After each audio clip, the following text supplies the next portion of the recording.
Halstead Telephone Company and R&J Broadcasting Incorporated is proud to present to you this broadcast on yourliveevent.com. And a pleasant Good Friday evening with just over a month to go in the regular season. The Richland Colts and the Maple River Raiders understand it's getting late early as both teams are in search of their first win of this season. Tonight from Hope, North Dakota, it's North Dakota Division 9-man football as the Richland Colts tangle with the Maple River Raiders. A pleasant, again, Good Friday evening, a little warm, sticky kind of a night here in Hope. I'm Chase Miller. Alongside Chase Peterson will be running the camera for us, and as always, sideline color commentator Nathan Hoots is on the sidelines. And welcome to our pregame show, brought to you in part by Irie Insurance. The Richland Colts 0-3 on the year, coming off a 40-18 loss against Griggs Dakota last week. Senior quarterback Carson Klein is 38 of 60 for 598 yards, 6 touchdowns, and 6 interceptions on the year. While for Maple River, the rare bye week from a game standpoint, they sit at 0-2 after losing to Griggs Dakota over Labor Day weekend 14-6. Gabe Burnson leads the team with 21 tackles. We bring in Nathan Hoots on the sideline here. Hoots, when I think of Richland and Maple River, particularly the last couple of years here in 9-man football, it's been a rivalry, it's been chippy, it's been a couple of matchups that have gone into the fourth quarter a little bit as well. Just kind of your thoughts on where we are in 9-man football since this co-op with Maple River. I would say Richland is probably one of the bigger rivals here from a Raider point of view. Yeah, Chase, good evening. I actually got to have a conversation with Coach Belke. Get to eat lunch with him every once in a while, and he said one of the kids asked, now that Mayville moves up to 11-man, who's our rival? And he said, without hesitation, the team we're playing this week. Just a lot of close games.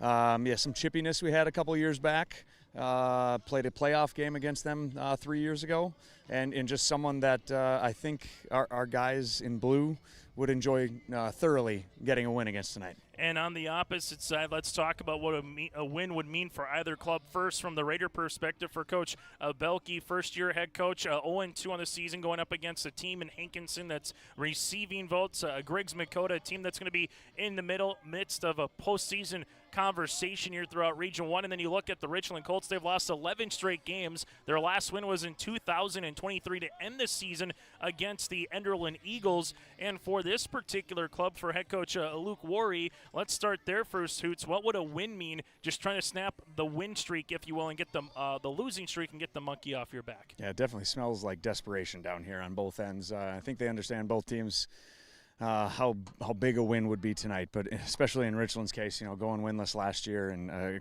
they've had a tough schedule here to start. But you never know what can happen on a Friday night, especially with the heat that we got going on here. It could be a battle of attrition with low numbers on both sides, plus potential of cramping and all that good stuff, and bugs and dew here coming up. It should be a good battle. The one thing about Richland, going to your point, they played South Border, Hankinson, and Griggs Dakota. 2 of those 3 teams are receiving votes in the latest 9-man poll as well. Biggest matchup here tonight, Hoots, is what Maple River, using the bye, if you will, had 2 weeks to prep for a game like this with Richland. While for the Richland Colts, you could argue maybe this is their most evenly opponent matched up on paper here tonight for the first time this season. So where do you go with these 2 teams in terms of a matchup for the Raiders or the Colts? Yeah, it's going to start, I believe, down in the trenches, and that's kind of commentator speak. But in the first game of the year, the Raiders were able to somewhat hold their own against Hankinson in the trenches, and that kept them in the game. I would argue that they won the battle in the trenches when they played against Griggs Dakota. Just couldn't get any touchdowns punched in the red zone. So I think it's going to come down to those 2 things. Efficiency in the red zone. When these 2 teams get in the red zone, are they going to be able to cash in and get 6 or maybe even 8?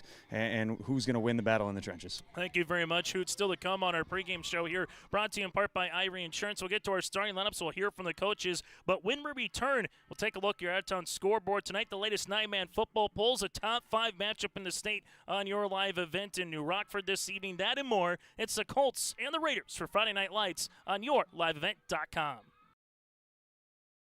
Dakota Heritage Bank, serving you with locations across North Dakota and northwestern Minnesota, has a strong background in ag and business lending, but they can also help with any auto, recreational, personal, or home loans, including home equity lines of credit. Dakota Heritage Bank is a family-owned community bank where decisions are made locally. Our friendly staff greets you with a smile, takes the time to get to know you, and can help you with your banking needs. Visit us online. Dakota Heritage Bank, Equal Housing Lender, member FDIC.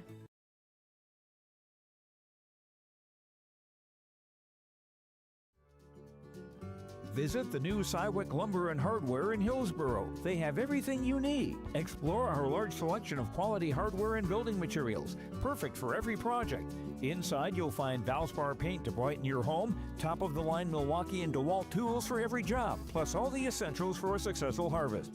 Flashlights, glass cleaner, paper towels, scrapers, grain shovels, and more. Make your next stop Cywick Lumber and Hardware in Hillsboro.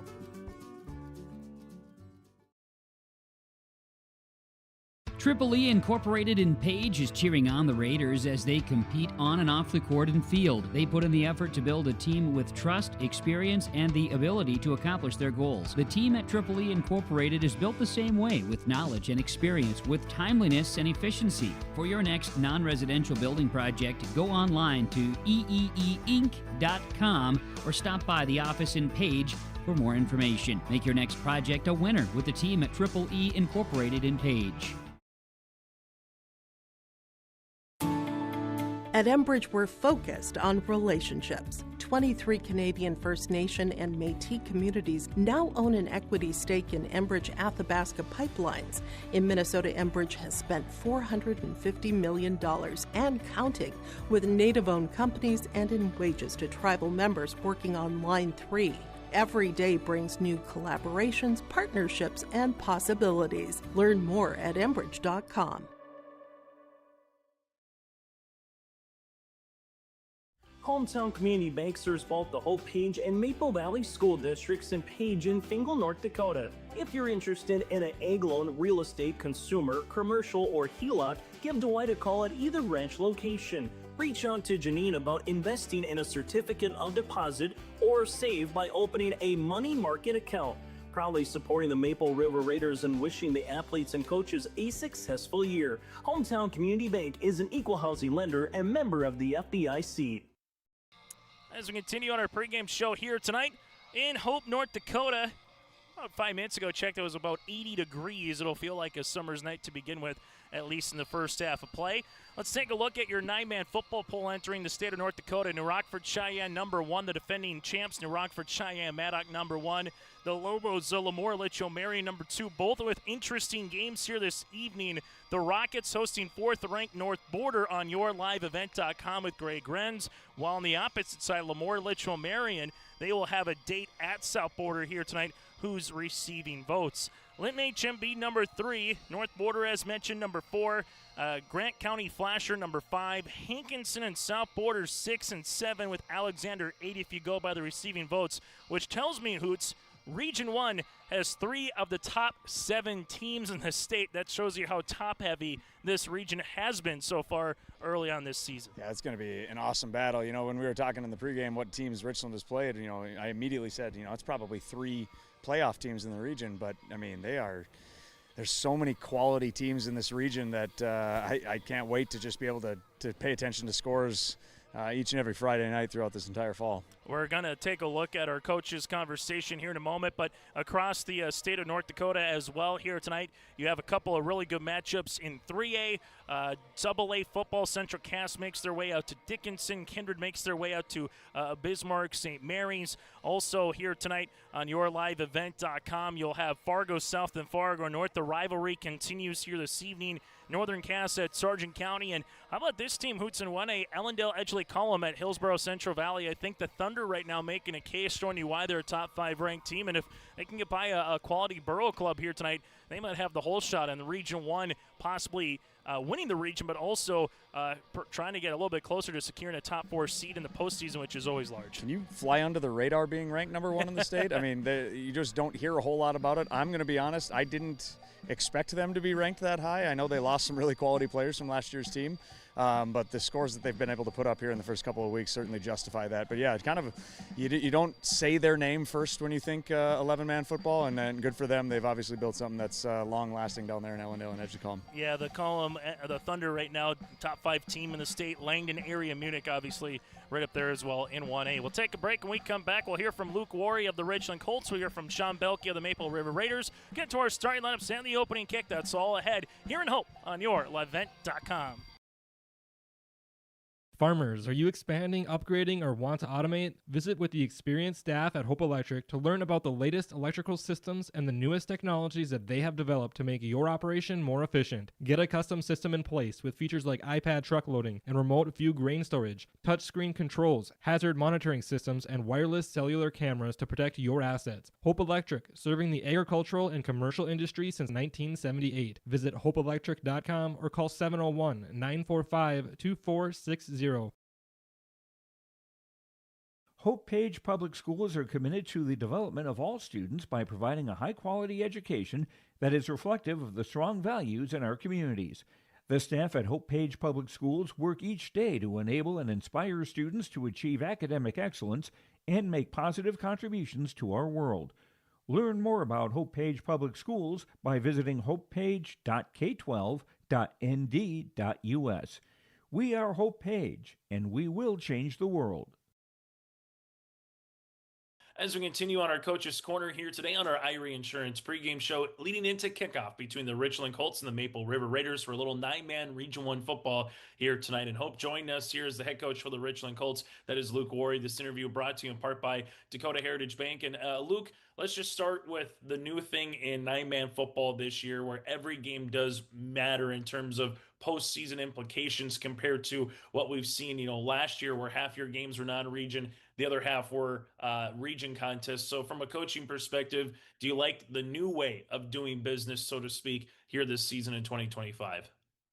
I guess I'm okay with it, but with this team, it would have been nice to have a few of the outer region games to get things started, because we're finally starting to play a lot better. We figured some things out, got some kids in the right positions, and yeah, it stinks being down 0-3, but hopefully we can get things going again.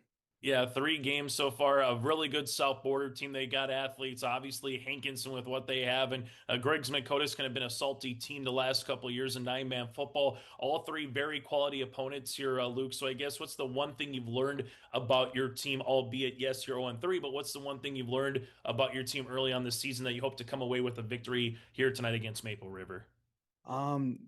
We found a lot more depth than I thought we had. We got a lot of guys that are able to play just one way, and especially with our sophomore starters, that's been a big thing for them, just making them think one side of the ball, and that's been a good thing for them. As you take a look at your opponent here tonight, Maple River, a little bit different with no Coach Larry Fontaine there, with Coach Belke now, being the head man here, Luke. From what you've seen on tape or what you've heard about it, albeit they've only played 2 games on this season, what's something that's going to be a challenge here later tonight against the Raiders from your perspective? They do look a lot like Larry's team. They definitely still have that same mentality. They're going to come at you. They run the ball hard. Defensively, they fly around pretty well. They don't look a whole lot different, which is the culture's still there. So we'll see. As we go from there, let's talk about some of your players here, starting at a quarterback with Carson Klein. So far on the season, has thrown for nearly 600 yards, 6 touchdowns on the year, a nice a percentage as well for a completion percentage, well over 50%. What have you liked from Carson so far, just even on the offensive side of the football here, Luke? He's stepped up in a big way for us. He's playing like a senior captain. He's exactly what you'd hope to have out of the kid. He's made a few throws that we probably wish we could take back, but he's making good decisions for the most part. When you give him time, he can sling a nice ball. So hopefully we could see some more of that tonight. A similar question with Dylan Bido, one of your guys that's your leading tackler so far on the season, does have a sack from the linebacker spot, also with Klein in the backfield as well from a running back position. Just what have you seen from the junior so far on and off the football field here this season? He's the guy. He can do it all. He's a fun athlete to have out there. He's starting to figure out that he's moving a lot faster, which it took him a little bit of time. And that, so defensively, he started flying around last week, making plays, making things happen. Offensively, he's been more of a threat in the pass game, but you give him a little bit of open space, he can make things happen too. And someone just from a defensive stat point leading your team in interceptions with Owen Saylor here on the season. What just gives him the opportunity maybe be a ball hawk out there, whether it's some pass breakups, finding ways to make a tackle, and obviously at the end of the day coming away with a couple of picks so far? With him, he studies the game so much. He knows what they're going to do, when they're going to do it. And then he's just so long and lanky. He's the ideal kid to have out there at that. We have him more at a strong safety spot now, and he's absolutely loving it. And yeah, he reads really well. He knows, yeah, he knows what they're going to do before they do it. And it's been a great thing there. As you take a look at this particular game, look, no matter who it was on your opponent, whether it was Maple River, Lemoore, or someone else, what's the one thing you want to see from your team tonight, week number 4 here of the season? As now all of a sudden it's crazy to think we're getting to that midway point of the year at the back end of the season coming up here, Luke. But what's one thing you want to see from your squad tonight on the football field? I want to get a run game developed. We haven't had enough of that yet, and I hope that tonight's the night that it's going to happen. But just staying consistent, offensively, staying in rhythm, and continuing drives. We have too many of those stall out, and I'm hoping that ends tonight. Hey, Coach Worry, we appreciate your time. Thank you so much, and best of luck here this evening against the Raiders. All right, thank you. That again, Luke Worry here, head coach for the Richland Colts. We'll continue with more after this here on our Irie Insurance pregame show. Oh, jeez. That's a lot of water. No! Jeez Louise! This system is packing 70-mile-per-hour winds, golf ball-sized hail, and a fast drop in temperature. Oh, jeez. Dave and Cheryl's kitchen started on fire. Oh, jeez. Oh, geez, let's take a look. Oh, geez, moments happen. Be ready with Irie Insurance. Maple Valley Parents is a nonprofit organization whose main purpose is to promote, encourage, and support the Maple Valley students, teachers, and staff. MVP strives to strengthen and enhance the educational and social environment of the Maple Valley School District by providing opportunities for students, teachers, and parents to learn, socialize, communicate, and grow together. MVP Group welcomes anyone to join them in their mission. If you'd like to get involved or see upcoming events, check out the Maple Valley Parents Facebook page. As we continue on our Irie Insurance pregame show here today from Hope, it's Maple River going up against the Richland Colts for a little Region 1 football and 9-man action. Joining us here is Sean Belke, the head coach for the Raiders. This interview brought to you in part by Dakota Heritage Bank. And Sean, it's always kind of funny when you get the rare bye week in high school football. You normally don't get those, whether it's early on the season or later in the season, but able to play 2 games, you get the bye, now you get ready for game number 3. So what was the bye week leading into game week here against Richland like for you and the team? Yeah, I mean, it was just a message of focus and encouragement. I think what was kind of the theme. 0-2 obviously isn't where we want to be, but just picking the guys up, letting them know, finding our leadership, telling them, you can't get down on each other right now. There's a lot of season left to play. We still got 6 games left in the regular season. We have a lot of time to get better and fix the things that we saw the last 2 games. So we came in and just picked our guys up and let them know, and that message of focus too. Okay, a bye week isn't a break week, right? It's a week to get better, week to rest up, and just kind of honing that message in and getting better over the bye week. As you take a look at Richland, there's been some scrappy games, some highly competitive games between your program and the Colts the last couple of years here, Sean. So what's going to be a challenge here later tonight in Hope against the Colts? Yeah, I mean, it's always fun to play Richland. Like you said, it's always kind of a scrappy, fun game there. But they do some different stuff this year than they have traditionally. Usually they've run, that power T, 3 down in the backfield. And they're spreading things out this year. They like to throw the ball. Their quarterback's got a good arm. So, we got to be ready for anything, right? We got to be ready. Our linebackers got to be ready for the run of the middle. They got a big old fullback that can, lead for them, and we got to be ready for that. But, our guys on the edge can't get, and on the outside, they can't fall asleep, right? Because they'll throw the ball. They're pretty good at it. So we just got to be ready for anything.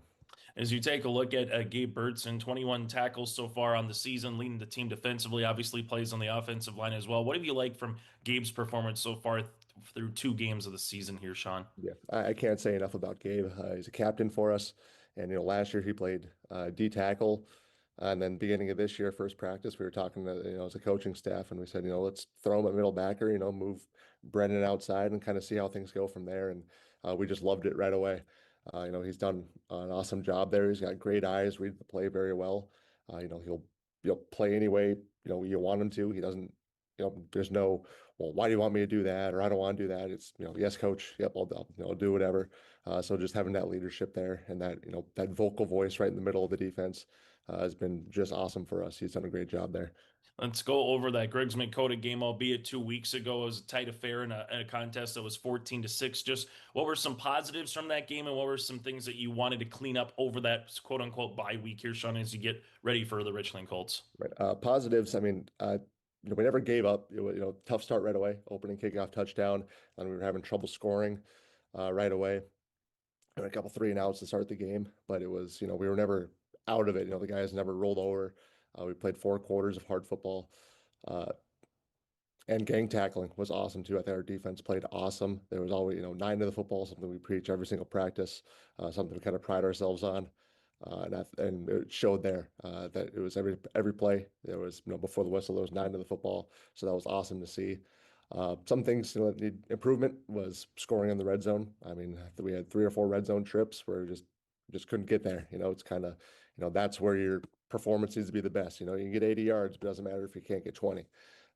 So that was preaching that, working on that red zone offense during the week, making sure everybody knows their job when that field gets a little smaller.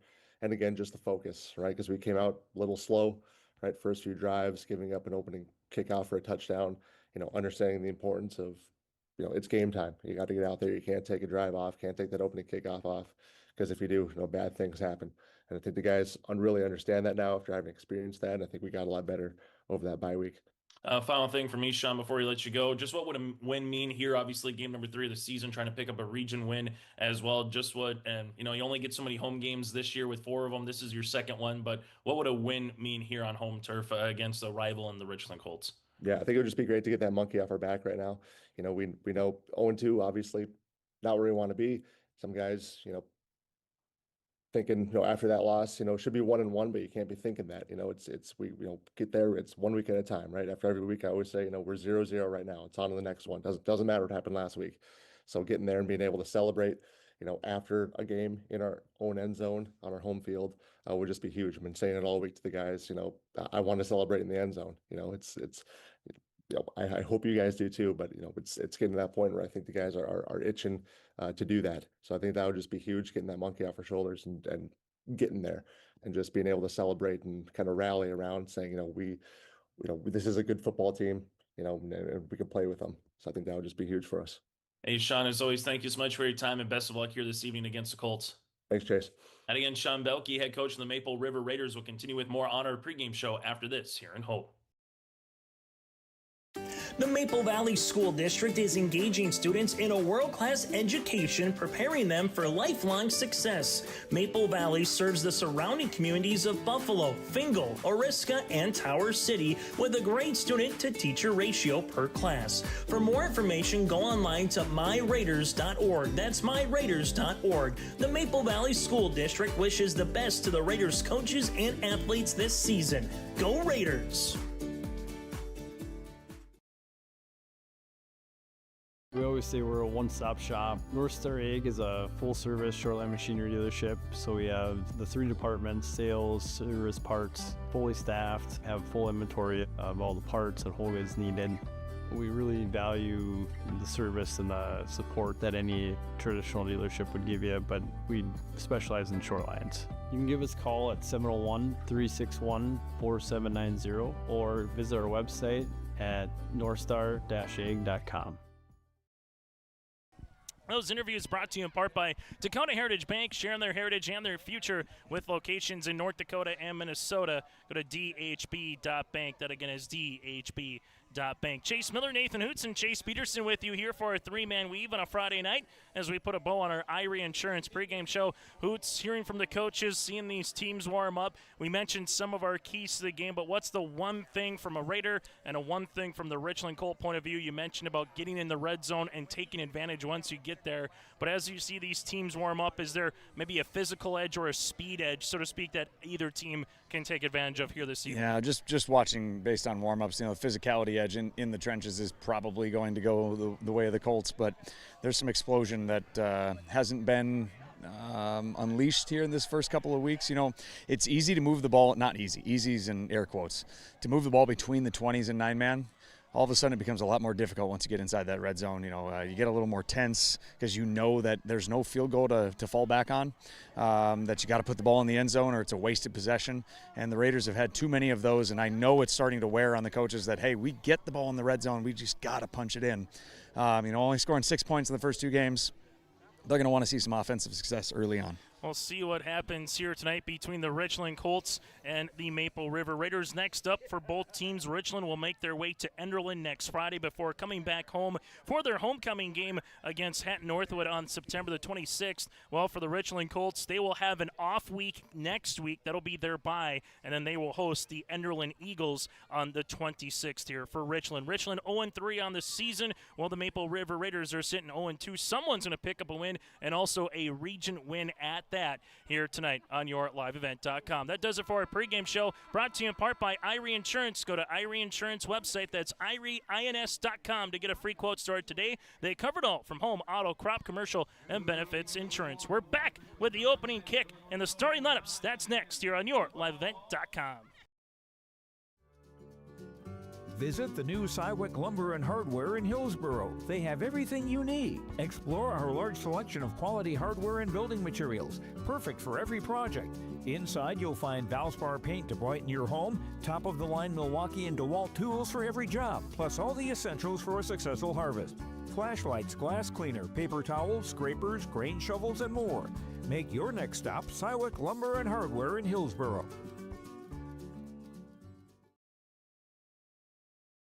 Buying and selling heavy equipment at purplewave.com saves time and money. We handle all of the details, including pictures, videos, marketing, titles, and payments. It was almost immediately over the top with the customer service. I've just never ever experienced that before with any other auction service. They're constantly working for me as the seller, and I really like that. Purple Wave Auction is straight, simple, sold. For trusted news, weather, and sports from your community, look to R&J Broadcasting Incorporated, KRJB, KRJM, and KKCQ Radio, and rjbroadcasting.com. Hear local voices from local radio with news and information from the area.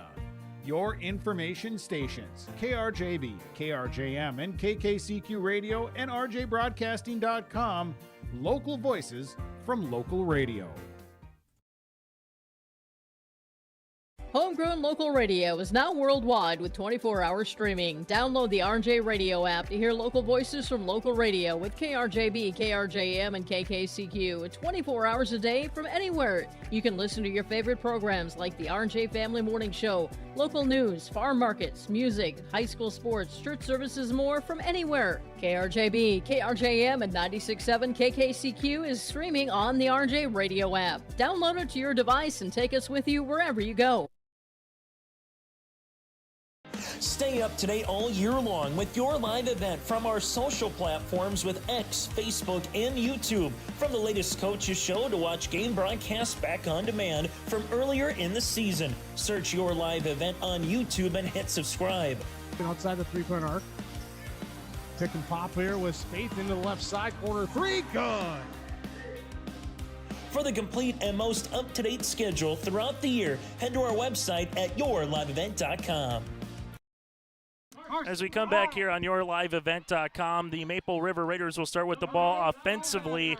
As they will, we'll see the Richland Colts defense first here on YourLiveEvent.com. Richland will go like this at a defensive line spot of Ethan Skoog alongside with Carter Fife and Caden Fiskajon. Fiskajon with 9 tackles and a tackle for a loss here this season. Linebackers of Dylan Bido, Corbin Eland, and Cody Bame. Leading the way at the linebacker spot is Bido with 18 tackles and a sack. Then you have defensive backs of Connor Klein and Owen Saylor, and the free safety of Carson Klein. Owen Saylor, 16 tackles and 2 interceptions so far here on the season. The Richland Colts are giving up 59 points per game offensively. 13 points per game. Head coach is Luke Worry here. Losses against South Border, Hankinson, and Griggs Dakota. As we turn our attention now to the Raiders of Maple River, their head coach is Sean Belke, 0-2 on the season, averaging 3 points per game defensively, giving up 25. Offensively, they will go like this. Brennan Anderson, a senior fullback. Also Trent Warren, a wide receiver. You have Preston Dowes at tailback, a senior with 154 rushing yards on the season. Gabe Burnson at the guard spot. You also have Charlie McCullough in the backfield here for the sophomore. Owen Tickey on the line, a junior at 6'3". Kyle Palmer, the center, a senior at 5'10". And also from there, it'll be McCoy Bierke. That'll be Bierke, a 5'10" sophomore here in this one. That is your starting lineups for the Maple River Raiders. We'll take a quick break. When we come back, we'll get to the opening kick. That is next here in Hope. Cywick Lumber and Hardware Hillsboro is completing post-frame buildings 80 by 80, 80 by 160, even 80 by 200. Need an addition or shop reskin? Cywick Lumber and Hardware has all materials. They'll complete to your customized building requests. Bifold doors, hydro doors for farm buildings, and metal sail steel for durable construction. Whether it's new, an addition, or a repair, every building project can be done with Cywick Lumber and Hardware Hillsboro. All materials, all in one place. Visit or call Cywick Lumber and Hardware Hillsboro. Fall is here, and that means harvest will ramp up quickly. How did your planter do this spring? Did you have the correct down pressure? Was your singulation spot on? Did you need row cleaners or a better closing system? This is Chris from Agassiz Precision Ag, your local precision planting dealer, and we are here to help. Discounts, 0% financing, and $50 per row rebates on most all systems will give you the tools to improve your planter pass. Give us a call at 701-636-2119 or visit planterdoc.com. Have a safe and profitable harvest. High school football here tonight on YourLiveEvent.com. Maple River and the Richland Colts, as Richland won the coin toss and elected to defer, as we will get this thing underway at 7:02 here on a Friday night. The Richland Colts will put this one on the tee, as they will. A right-footed kick that'll go end over end. Dowes will pick it up roughly at the 28-yard line. He will make his way to the near side. This will be at the 40. He's got some room. Dowes at the 50. Dowes to the 40, near sideline 30. Dowes makes a cutback, and he's taken down at the Richland Colt 20-yard line. That's how you start a football game on a Friday night. It's not exactly the way you want it to do. You're dropping the ball in between the second and third lines, but when you're able to pick it up cleanly and pick up speed in a hurry, there was a little over pursuit because of the botched kick, but heck of a return to start. Able to, that ball just kind of all of a sudden rolled for a second, and all of a sudden allowed Dowes to kind of come out of the gate a little bit with kind it. of stopped on a dime, just took one hop and stopped. That has made it easier to pick up. As Maple River will split themselves out, 2 wide receivers, both left and right in the pistol. Motion man is Dowes, going from right to left in the slot. They're looking for him on a quick little bubble screen. He makes the catch to about the 19. Tackled on the far sideline here for the Richland Colts. Can't see him, Hoots. Just can't get the number from my side. Number 1, there we go. It looks to be like Carson Klein, and it is for a gain of about 2. Yep. Yeah, I think Coach Belke would probably like a little bit more accurate pass on that first one there. I think they had the blocking advantage on the outside, but when you got to reach down and pick it up almost off the turf, you kind of lose all your forward momentum. As we see a second down upcoming here.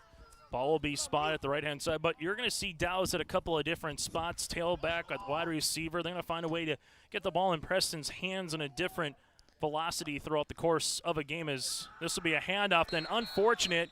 You just had the quarterback and the running back kind of tripping over each other there as Dow's just didn't have a chance at that, and the yards gained on first down will be back to about a third and a long 10 here. Yeah, I think the way the Raiders will plan on using him tonight is similar to how Christian McCaffrey is used with the 49ers. You know, it's a lot of movement in the backfield, getting them out in space as often as possible. A lot of plays they ran in the warm-ups was, you know, jet sweep give, jet sweep fake, and running off of him, using him, you know, as a decoy and getting the ball in his hands as often as possible. Third down and 10, right to what Hoots talked about in our pregame show. Once you get in the red zone, can you make the most out of it? And that's what Maple River is trying to do. The Colts trying to stand here on the next 2 downs. Third and a long 10, looking to throw. Bjerke coming across, got a man at the 5, into the end zone, touchdown Raiders! The junior Trent Warren with a house call of 21 yards, and Maple River scores on the City of Hope scoreboard. That was a lot of eye candy going to the quarterback's right, and then he sold it. A couple steps to his right, and then threw back with one crossing man coming back to his left. That was a great throw. Hit him right in the hands, reeled it in, and they have matched their point total for the entire season in the first minute and a half here. And it helps to have a really good kickoff return. Colts give credit defensively, made 2 stops, but all of a sudden, as you said, Hoots, you found Warren in space. Nice throw on the way by the sophomore in McCoy Bjerke, and all of a sudden, Maple River would be playing with the lead here in a 2-point opportunity. As Warren comes in a little bit on the motion, Bjerke trying to go through the A gap. Trying to wrap him up there is Eland, and Eland will come up with the stand, and he's going to be a yard shy. But a new score on the City Hope scoreboard, Maple River 6, the Richland Colts scoreless. Partnership is a way of life here in the Northland. It's about pitching in to help our neighbors, making lending decisions locally, honoring long-term commitments to farmers, Main Street businesses, teams, schools, and rural communities. We're more than just a bank. We're a community partner, working constantly and diligently to enrich the lives of everyone we serve. Bank North, always true. Growers, prepare your fields and yields against the wet conditions for 2025 and beyond with a drain tile project from Chad's Excavating out of Mayville. Drain tiling will improve and increase your yields and land values for years to come. Chad's Excavating provides free, detailed estimates, and with over 40 years of combined success, they provide professional installation and service. Call Chad today to prepare for your future and any questions that you might have. That's Chad's Excavating out of Mayville, helping farmers grow.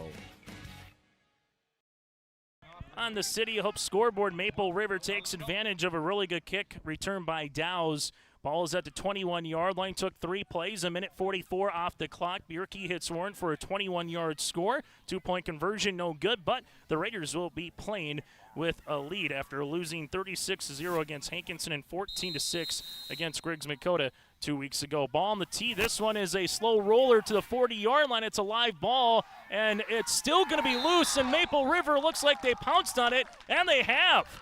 Well, he saw this in the season opener, one on the near sideline. Able to get his hands on the football for the Raiders is Brennan Anderson after the kick by Charlie McCullough. Whether that was planned or not, Hoots, it worked out like a charm from a Raider perspective. Yeah, you work on trying to get the ball going end over end because you never know when it's going to take that big high, bounce. But the new thing nowadays is kind of getting it on its side and letting it roll and seeing what happens. It's tough to pick up.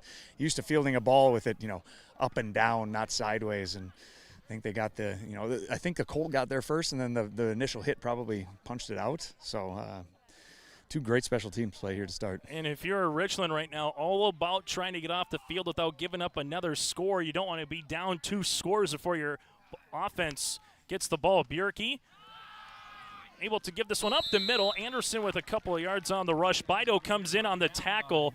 That'll be to about the 29-yard line. You fake it one way, Hoots, you come back the other. A little eye candy there. Able to get to the 29 for about a gain of 3. Just trying to test the eye discipline of the second line of defense. Linebackers they're supposed to read those guards, and they should follow them. But a lot of young linebackers love to watch all the backfield motion. And if you can do some type of a counter and get yourself just a little bit of space, you don't have to block that well. If the linebackers are flowing the wrong direction, you can get some yards. As the Richland Colts with Fife at 6'1", senior, 255 pounds on the inside. Also, you got Cody Bame who flies around. This one, speaking of flying around, here's a jet sweep to the outside to Trent Warren. Warren makes one-man miss, gets the boundary to about the 25 before he's pushed out of bounds on the far sideline.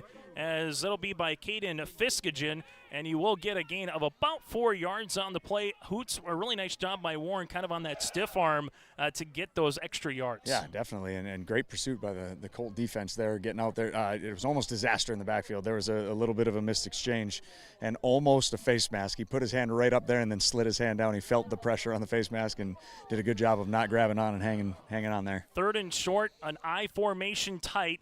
Handoff. This will go to Dowse. Dowse makes a man miss at the 20. Stiff arm to the 15 to the 10. He rolls his way to about the 7-yard line. Owen Saylor will come in on the tackle, but not before it's about a gain of 18 yards. Was blocked extraordinarily well. It was down, pull, kick with the Raider offensive line, and when your pulling guard is looking for someone to block, that's a really good thing when things are that tight. As all of a sudden Dowse had a lane to your mention, Hoots, and when you make a man miss with an open lane, you can get a lot of yards. Oh, absolutely. And, like I said, when that guard is pulling and not finding anybody on the second level, you're about to have a good play. 1st and goal at the 7. This will be a little dive, making his way into the end zone or short. He's going to be in for a touchdown. The senior Brennan Henderson with his first score of the season on the ground, and the Maple River Raiders in a blink of an eye lead 12-0. I was supervising our crowd on Tuesday night, and Brennan looked right at me. He said, "Hoots, you ready for some 31 dives on Friday night?" And I said, nothing sounds better than a quarterback sneak. Quarterback sneak's the best play. I said 31 dives, about as good as it gets, so he's got to have a big smile on his face right now. That's a little eye candy too, right? Like the fullback dive, but you still carry that. Maybe it's a pitch play or an option to the far side that opened up the lane right there. And give credit to the offensive linemen, Palmer, Ticky, and Burnson right now, opening up some holes. Rolling out right-handed side is Bierke. Goes to the back of the end zone. Incomplete on the play, but the Maple River Raiders do score 6. New score on the City Hope scoreboard, 8:45 left in the first quarter. Raiders up by 12. In Hope, North Dakota, we aren't just a town, we're a community, one that you can be proud of, where you and your family can grow. With available jobs, affordable housing, a golf course and pool, the Sportsman Club, and great educational opportunities. There hasn't been a better time to join the Hope community, ideally located between Fargo, Grand Forks, and Jamestown. For more information, go to www.hopend.com. Live, work, and play in Hope, North Dakota. Dakota Heritage Bank, serving you with locations across North Dakota and northwestern Minnesota, has a strong background in ag and business lending, but they can also help with any auto, recreational, personal, or home loans, including home equity lines of credit. Dakota Heritage Bank is a family-owned community bank where decisions are made locally. Our friendly staff greets you with a smile, takes the time to get to know you, and can help you with your banking needs. Visit us online. Dakota Heritage Bank, Equal Housing Lender, member FDIC. Well, after the inadvertent but onside kick, we'll see if they do it again here. Raiders will pooch this one. This will come to the near side. It's going to bounce at the 27, take a little back roll. It's loose and able to get on that football. There are the Richland Colts, as that will be Cale Bush, the junior, at the 28-yard line. I tell you what, I hope Charlie McCullough plays golf because his iron game is impeccable here tonight. So I was making fun of his kicks in the pregame. Because I said, it sounds like you're hitting a pitch shot a little fat over here. He's like, oh, trust me, my golf game, I hit a lot of them chunky. So, he's gonna appreciate having a backspin on one of the balls he hits. If you're Richland right now, it doesn't have that you need to score, but it has that you need a drive. You need something to get your offense going here early in this first quarter. We'll get to the starters here after this play. Klein will come in the pistol formation. Handoff to Bido right up Broadway to the 35, and he makes his way to the 37-yard line. Trent Warren on the tackle, but a big hole opening up through the middle for a gain of about 9. Yeah, really well done. The vibes are really good on the sideline I'm standing on right now, and they needed something positive. That was really close to him fielding the ball with his knee on the ground there.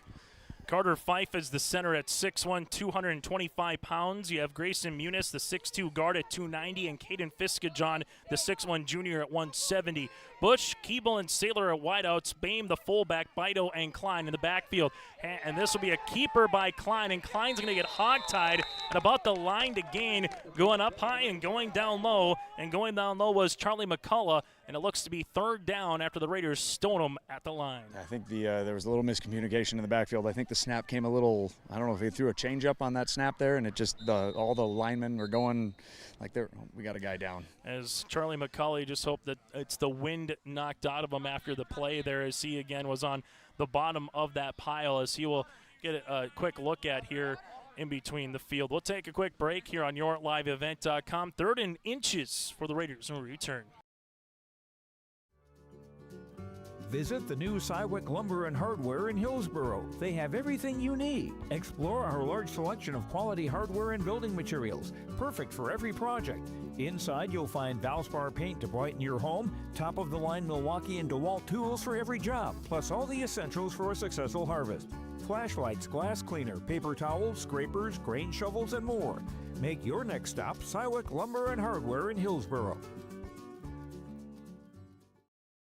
As we come back here on YourLiveEvent.com, Charlie McCullough able to come out under his own pressure, and I think we'll probably hear the word cramps at some time today, Hoots, with the hamstrings throughout the course of the game early on in the season, but that might just, from my advantage point, maybe look like he got the wind knocked out of him a little bit. Yeah, I think the way he was grabbing his stomach, he either ate something bad for lunch or got the wind knocked out of him. As it will be 3rd and inches, I formation, Twins right, 1 to left, handed side as Klein goes under center. The Raiders with 5 defensive linemen, little fullback dive, and going to number 52 is Cody Boehm.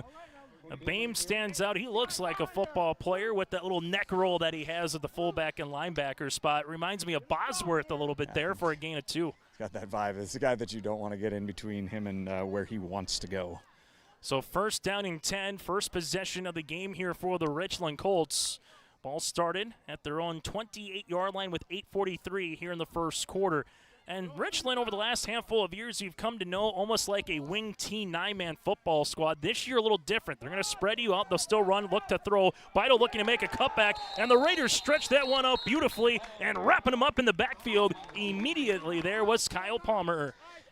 9-man football can be defined on defense by how well your ends play. If they can force things back inside of the hashes, you're going to have a really good team.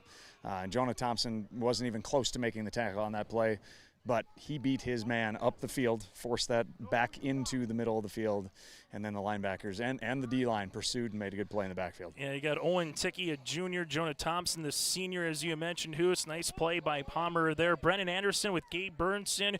Going to see Preston Dowse at times with Bierke, Trent Warren, and also in the game here for Maple River. One more player after this one with Carson Klein. Klein steps up through a muddy pocket. Ball will be at the 40-yard line. Klein able to get that loss back as Burnson goes low and brings him down for a tackle. It's a gain of 6, makes it about a 3rd and a long 9. Burnson did a really good job there getting into his pass. You know, he was dropping. He probably got 7-8 yards deep and immediately noticed there was no one open.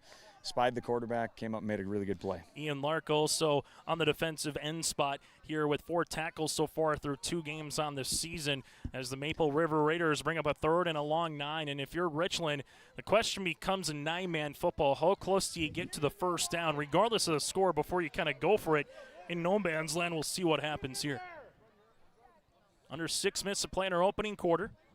Carson Klein, the senior, has thrown for 598 yards on the season, looking for 600 and some. Hits his man in stride, and Saylor through a skinny post will be incomplete. If that's caught, that is definitely a first down and maybe a house call. Instead, makes it 4th down upcoming. That was a heck of a throw under pressure there. He got taken down as he made that throw, and you know, he did hit him in the hands.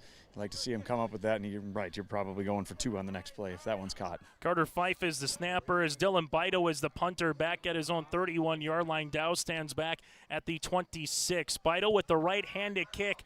That will go end over end. Dowse will pick it up at the 24. Dowse makes a man miss, gets the numbers 30 to the 40 to the 50. Dowse will get taken down at the 40-yard line into Richland territory. As coming up will be Cody Boehm, and for the 3rd consecutive drive, the Raiders will start in the positive half of the football field. Just another great job of, if you make the first guy miss on a punt return, doesn't matter what level of football or how many guys are on the field, if you make the first guy miss, you're probably going to pick up several yards, and he did that right there, giving him great field position. I think they netted about 2 yards on that punt. And this has that feeling of a must turnover on downs, something from the Richland Colt perspective. Well, if you're the team leading like Maple River, you get another score here, all of a sudden you're up by 3 possessions in this first half of play. Chase Miller, Nathan Hoots, alongside with Chase Peterson with you here on this Friday night. Twins both left and right, pistol formation. Motion man goes Dowse right to left. Bierke Looking for Dow's. Now the pocket collapses. Bierke makes a man miss, gets the 45, looking for a block to get to the outside, and eventually gets taken down for a loss as Eland will come in for a 3 to make it 4-yard loss. So that's where progression's going to come with Bierke being a young quarterback. Once he starts scrambling at this age, he's simply looking to stay alive. And as he gets more reps, he's going to start being able to feel that presence or that pressure and then looking downfield to make a big play. Jonah Thompson had snuck into the flat there, not very deep, but he could have probably dumped it to him. But he was so worried about how many guys in white jerseys were surrounding him. As that time comes, as he gets older, he'll be able to feel that. 2nd down and 14 upcoming. The good thing on it, no turnover, as much Correct. as a Yes, sack sometimes you don't want, right? Hoots? Live to play another down. As well, see it into a pistol formation. Handoff goes to Dow's. Dow's able to get to midfield, breaks a tackle to the 40. Dow's is loose to the 20. Can anybody catch him? The answer is no. It's a 45-yard house call for Dow's, and Maple River leads it 18-0. And I was just about to say, I think I love the call by Belke there, not doing anything with Bierke on that play. Just hand it off, let him settle himself. And, when you got a playmaker like Dow's just like that, you can pop anything. I think that was just meant to get 4 or 5 yards off the right guard, but popped it for a big one. Yeah, you're able to see Fiskajon was in the backfield trying to grab him a little bit, but just going to get that right hand on him. And once he got to the outside, Dow's was loose, and Maple River has came out with a haymaker's punch. Hey, Chase, how did you do in high school Spanish class? Let me see here. We'll have the new transfer from Spain coming on here in under Iabarli, if I remember right. Irabarri. There we go. You got to roll the R. You rolled the R, but you pronounced it wrong. We're all right. That's the only this could be a block kick. It'll be no good on the point after attempt. We'll get to the pronunciation after this here on YourLiveEvent.com. Triple E Incorporated in Page is cheering on the Raiders as they compete on and off the court and field. They put in the effort to build a team with trust, experience, and the ability to accomplish their goals. The team at Triple E Incorporated is built the same way, with knowledge and experience, with timeliness and efficiency. For your next non-residential building project, go online to eeeinc.com or stop by the office in Page for more information. Make your next project a winner with the team at Triple E Incorporated in Page. At Enbridge, we're focused on relationships. 23 Canadian First Nation and Métis communities now own an equity stake in Enbridge Athabasca Pipelines. In Minnesota, Enbridge has spent $450 million and counting with Native-owned companies and in wages to tribal members working on Line 3. Every day brings new collaborations, partnerships, and possibilities. Learn more at Enbridge.com. High school football here tonight on YourLiveEvent.com. Uli Bari, but without the roll of the R, on for the point after attempt. Kind of a cool story here, Hoots. Anytime you get foreign exchange students coming across the pond, and him from Spain, and gets that opportunity to come on and play a little Friday Night Lights regardless here. Yeah, I mean, when you find out a kid's from Spain, you're just like, hey, do you like soccer? Can you kick a ball that's not quite shaped the same way? Let's give it a shot. As this will be an end-over-end kick to the 21-yard line. In on the return here is Bush, and Bush gets taken out at the 36. That's where Richland will start with it for their second drive of the game. Well, I guess from a Richland Colt perspective, what needs to happen here, Hoots? It's must score. I mean, we're at that point where the Raiders have established that they're likely to score on most possessions they're going to get as long as they take care of the football here. They might need to find something in the back pages of the playbook here to start this quarter, get a little momentum back on their side. As we continue here on YourLiveEvent.com, 1st down and 10, ball at the 36-yard line as Carson Klein will be in the pistol. Handoff, that'll go to the right-handed side, and Bame able to make his way to the 42.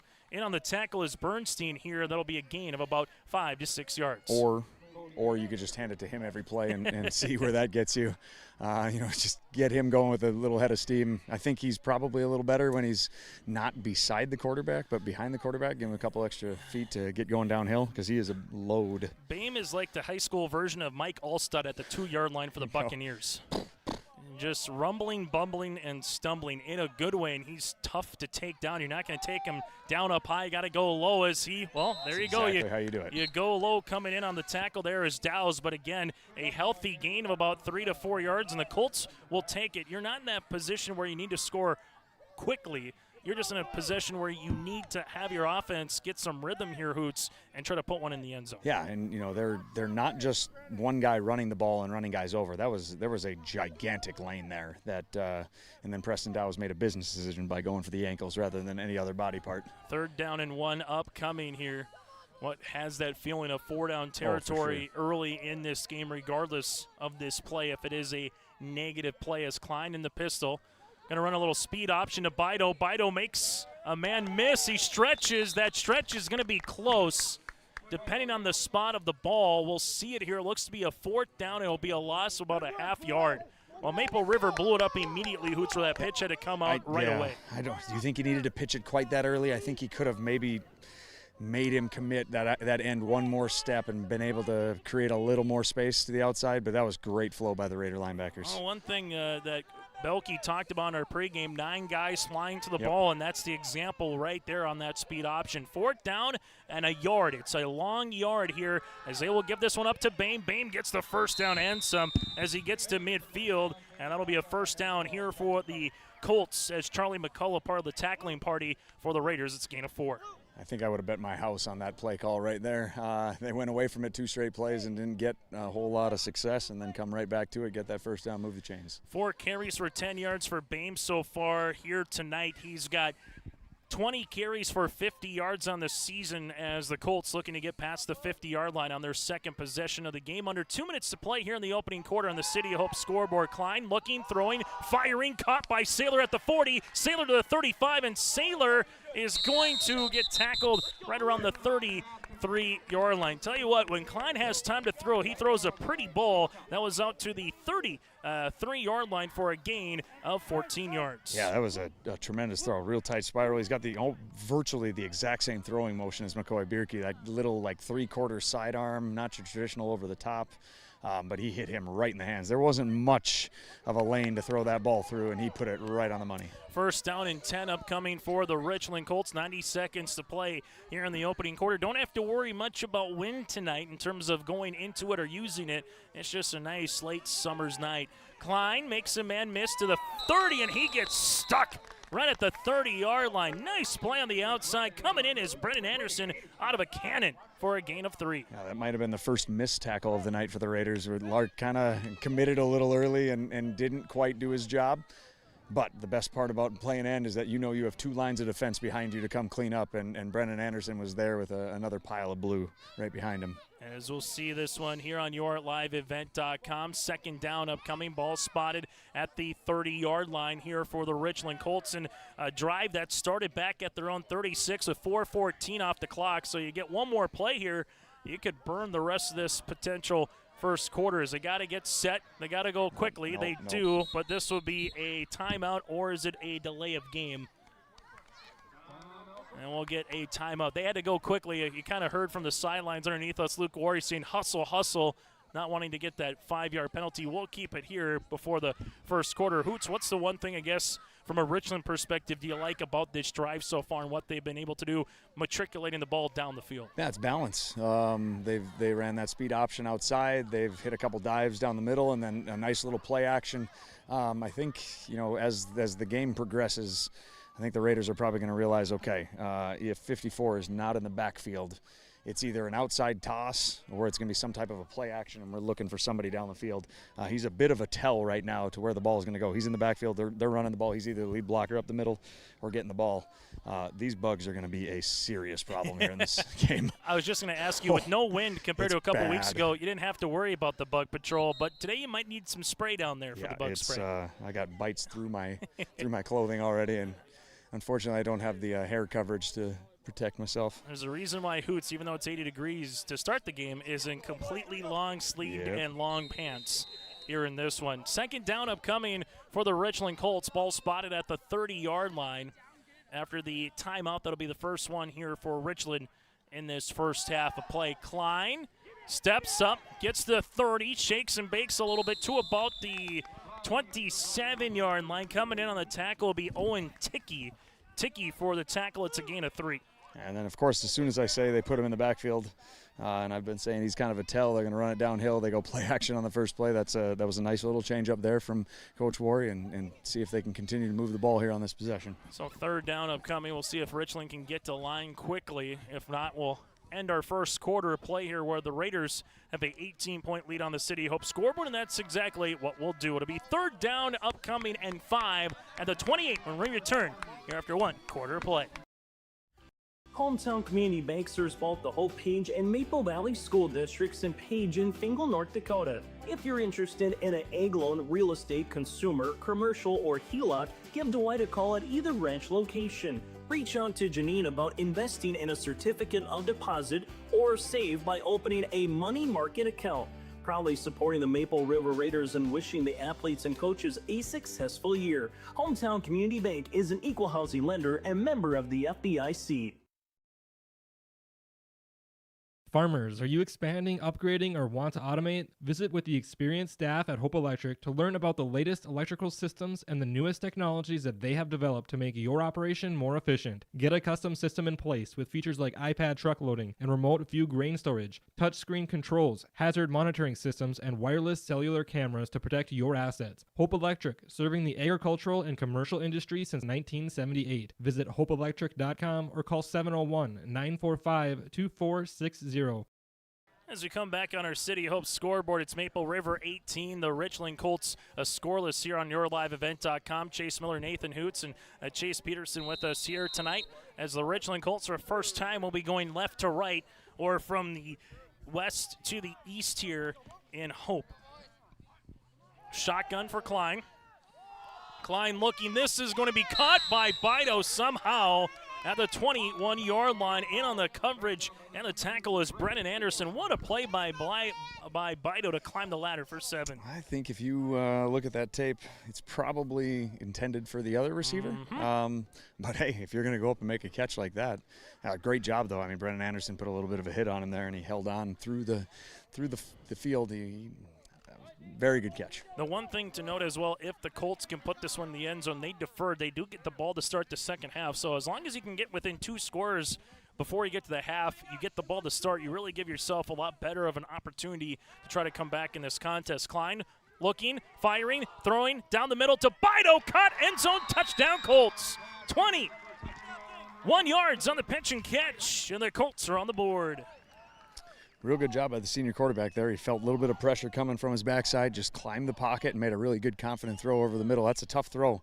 High school quarterbacks don't necessarily like throwing it deep over the middle, especially late in the play, and did a great job, just layered it right over the top of the safety. And Bido was open by the time the ball came out. You almost had the safety coming over and putting that left hand on it. Regardless of the score here will give the Richland Colts back within 2 possessions now for the ever-important 2-point conversion to try to make it a 10-point contest. Bido goes in motion, looking for the mesh and coming in and breaking a sack, throwing it to the right-handed side. This will be incomplete. Saylor was the intended receiver, as able to back that one up was Preston Dowds as he hit him at the perfect time.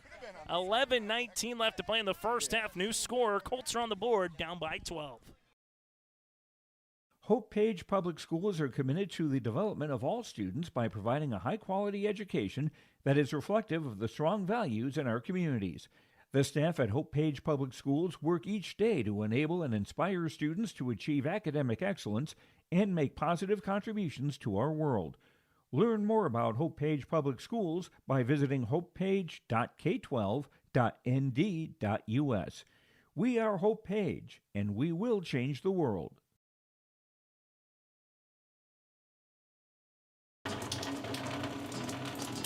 Oh, jeez. That's a lot of water. No! Jeez Louise! This system is packing 70-mile-per-hour winds, golf ball-sized hail, and a fast drop in temperature. Oh, jeez. Dave and Cheryl's kitchen started on fire. Oh, jeez. Oh, jeez. Let's take a look. Oh, geez, moments happen. Be ready with Irie Insurance. For the Richland Colts, a nice drive that resulted in a 64-yard touchdown drive that took nearly 5 minutes off the clock. And Richland will put this ball on the tee at the 40 and try to tackle potentially Dow's in open space. So this will go to Thompson instead at the 50, and Jonah Thompson will push the pile to the 49, and all 4 possessions here for the Raiders are going to start in Richland Colt territory. So after Dow's has a couple really good returns, you try to pooch it a little bit there, Hoots, and it goes right to Thompson, and Jonah did the nice play. Get the catch, get north to south, and get the 1st and 10 at the 49. I tell you what, usually you put your bigger guys that aren't quote-unquote athletes in the front, and you kind of just tell them, hey, catch that ball, go straight down, let's make sure we have good possession. Not too often do you get to have a state qualifying triple jumper as a guy on the front line of your return crew. So Jonah's just fine getting those big long legs and going after he catches it. 1st down and 10 ball will be at the 49 in between the hashes here for the Raiders. So far from Maple River, 3 drives that have started at the 21, 33, and 44 of Richland. Now each drive has gone back a few yards, but still it's been in positive territory. As McCoy Bierke, the sophomore, will hand this one off to Dow's. Dow's has a little bit of crease to the 45-yard line before getting wrapped up on the play by Eland. It is a gain of about 5, and so far the one thing when Maple River has rushed the football, Hoots, they're getting downhill a little bit here. That's exactly right. They aren't creating large gaps. Their offensive line is not winning every single play, but when you get downhill and you have your shoulder pads going north and south, you're going to get positive yards every play. So far for Dow's, 4 carries, 65 yards, a touchdown of 45 yards in the first quarter for the Maple River Raiders. As they will come out, trips to near sideline. Richland with 3 men at the line. Pistol formation here as Anderson lines up behind Bierke in the pistol. Bierke looking for the aforementioned Anderson. They were trying to throw the little bubble to the outside. If he able to make the catch, Anderson had room as the guys on the outside of the perimeter were opening up the near sideline here, Hoots, but it'll be incomplete. Brings up a 3rd down. Yeah, you probably had a better view on it. I couldn't see a whole lot. If that's completed, is that going to be a big-time play over there? If that is completed, Anderson's got some daylight. Yeah, yes. And I was looking at it from the opposite way. Richland was overloaded on the strong side, and if you can make one guy miss on this side, you run a little sweep, the old school, what do we call it, the bobsled play? Mm-hmm. I know that's Larry Fontaine calling the play, but if you get one guy out in front, you got a lot of daylight. As we see a I formation here, Dow's dots the I, handoff goes to Dow's. Dow's will get about 1 to maybe 2. Bido in on the tackle alongside with Caden Fiskajon. It will be a gain of 2, and with where you're out on the field, I would assume you're going for it. Yep. Yeah, and that's the old NDSU power. It's, down, and then you got Ticky pulling. I think if they make an adjustment at halftime, it's probably going to be stop looking for that end when you pull to try to kick him out and just get through that hole and be a lead blocker and find the first wrong-colored helmet and put him on the ground as best you can. He's getting too wide and not creating that lane that creates that should be created by that play. 3 timeouts remaining for the Raiders in the first half, 2 here for the Richland Colts. Raiders will have to get to line hurry here as they will come out in a pistol formation. Bierke looking to throw. 2 men go out in the perimeter. Bierke steps up, fires. This will be complete at the far side, making a man miss. There goes Anderson to the 30, and Anderson gets thrown out of bounds by Saylor and Klein at the 29. It's a gain of 14. Earlier in the game, I talked about Bierke not looking downfield after he, that pocket, as you say, got a little muddy. The pocket got muddy. He pump faked. He didn't like where it was going, and instead of creating something on it with his feet, he stayed with his primary receiver, who created some space and then made a good throw. Yeah, especially with 2 down, with only 2 guys going out, so max protect. You throw it short of the line to gain, but you make a man miss, and boom, you get an extra 10 yards, and all of a sudden 1st and 10 here for the Raiders. Clock with 9:30 left to play in the opening half. First time we've seen the old wishbone formation here for the Raiders tonight, as this will be a little misdirection as Warren will make his way to about the 36-yard line, as you have Cade Hagseth, the freshman Hagseth, will come in on the tackle. It's a gain of about 3. I think if Coach Belke decided to run that play, he'd probably just have to say, hey, guys, remember running this all the time last year?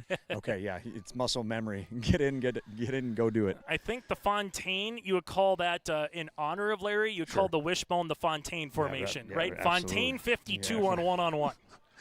Get 4 yards and move on. 2nd down upcoming here for the Maple River Raiders as the Richland Colts If they can get a stop here and get the ball back, all of a sudden this game gets a lot more interesting. Maple River trying to get back up by 3 scores on the opposite side as Dow's will get to a pitch play, cuts back in, has a crease to the 15, to the 10, and Dow's is back in for a house call from 26 yards.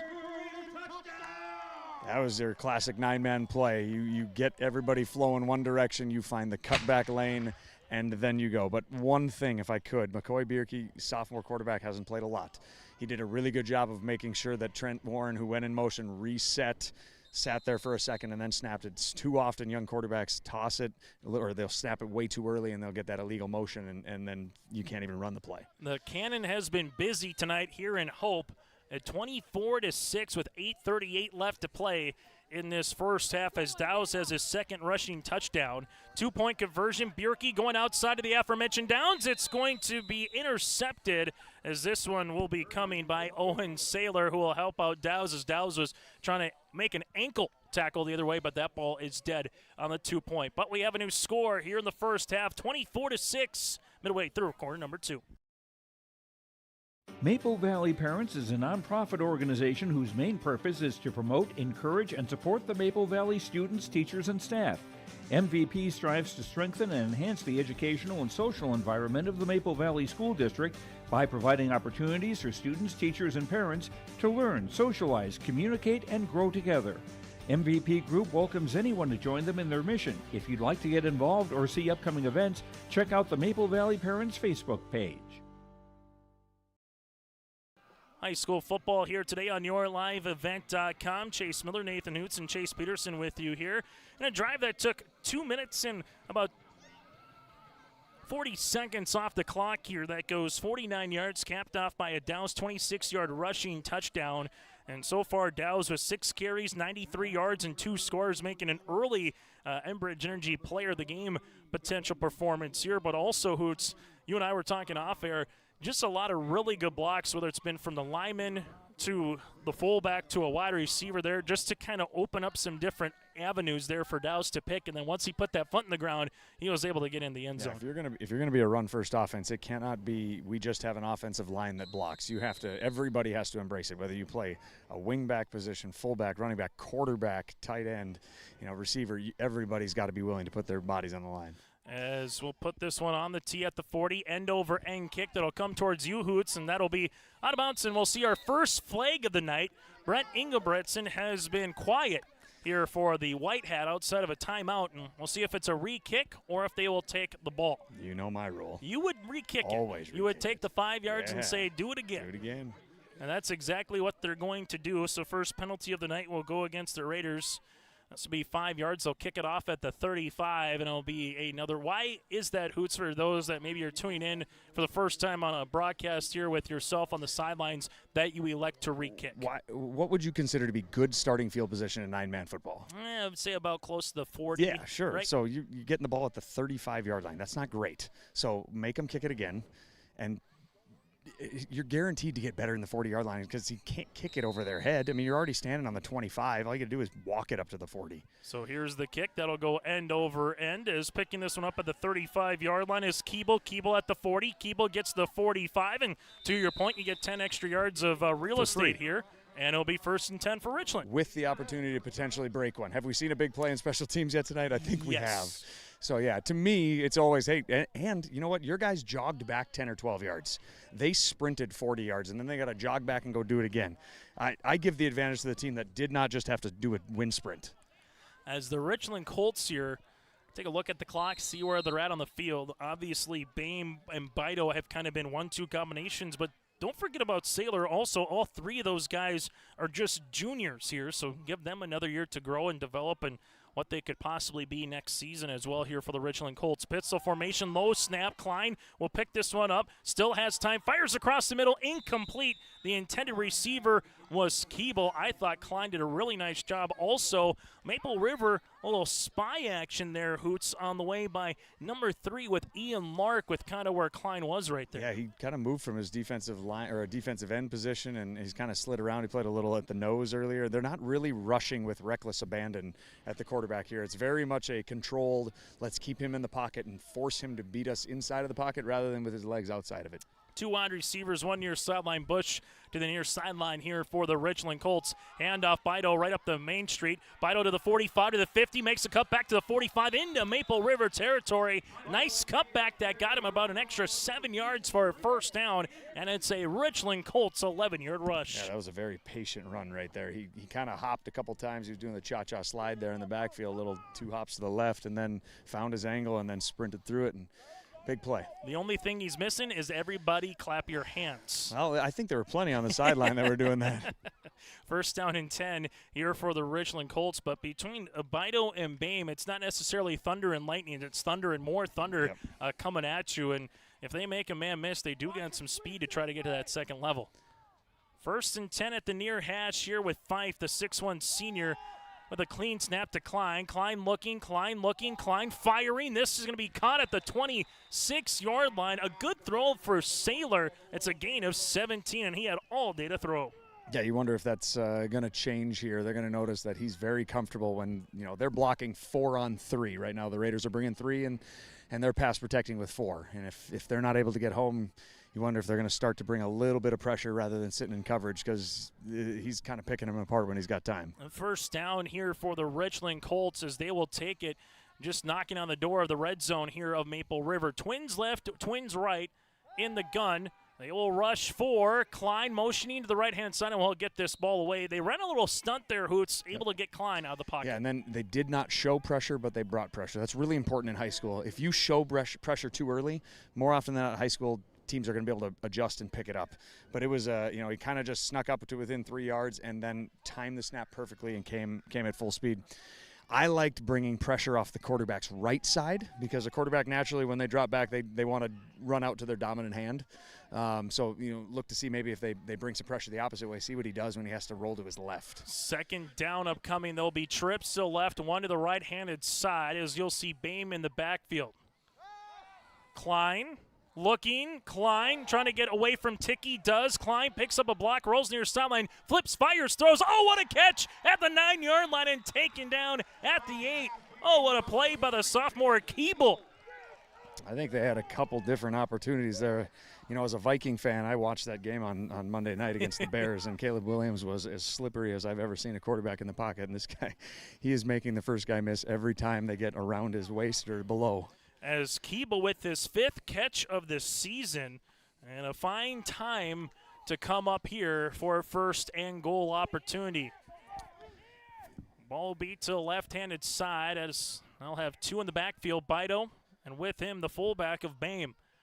Hand off to Bido. Bido cuts the 5. Bido cuts back into the 3. He's in for a touchdown.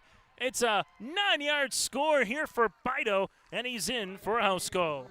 Yeah, how things can change. Roughly a minute and a half ago, the Raiders thought they had him sacked for a big-time loss, forcing a long 3rd down, and then you fast forward 2 plays and you're going for 2. It's momentum is very, very, it goes all over the place in high school football, because kids, you never know what's going to happen. 9-yard score for Bido on the ever-elusive 2-point conversion here tonight, as someone is trying to find the 2-pointer. It's combined so far 0 of 5 between Richland and Maple River. As in the pistol.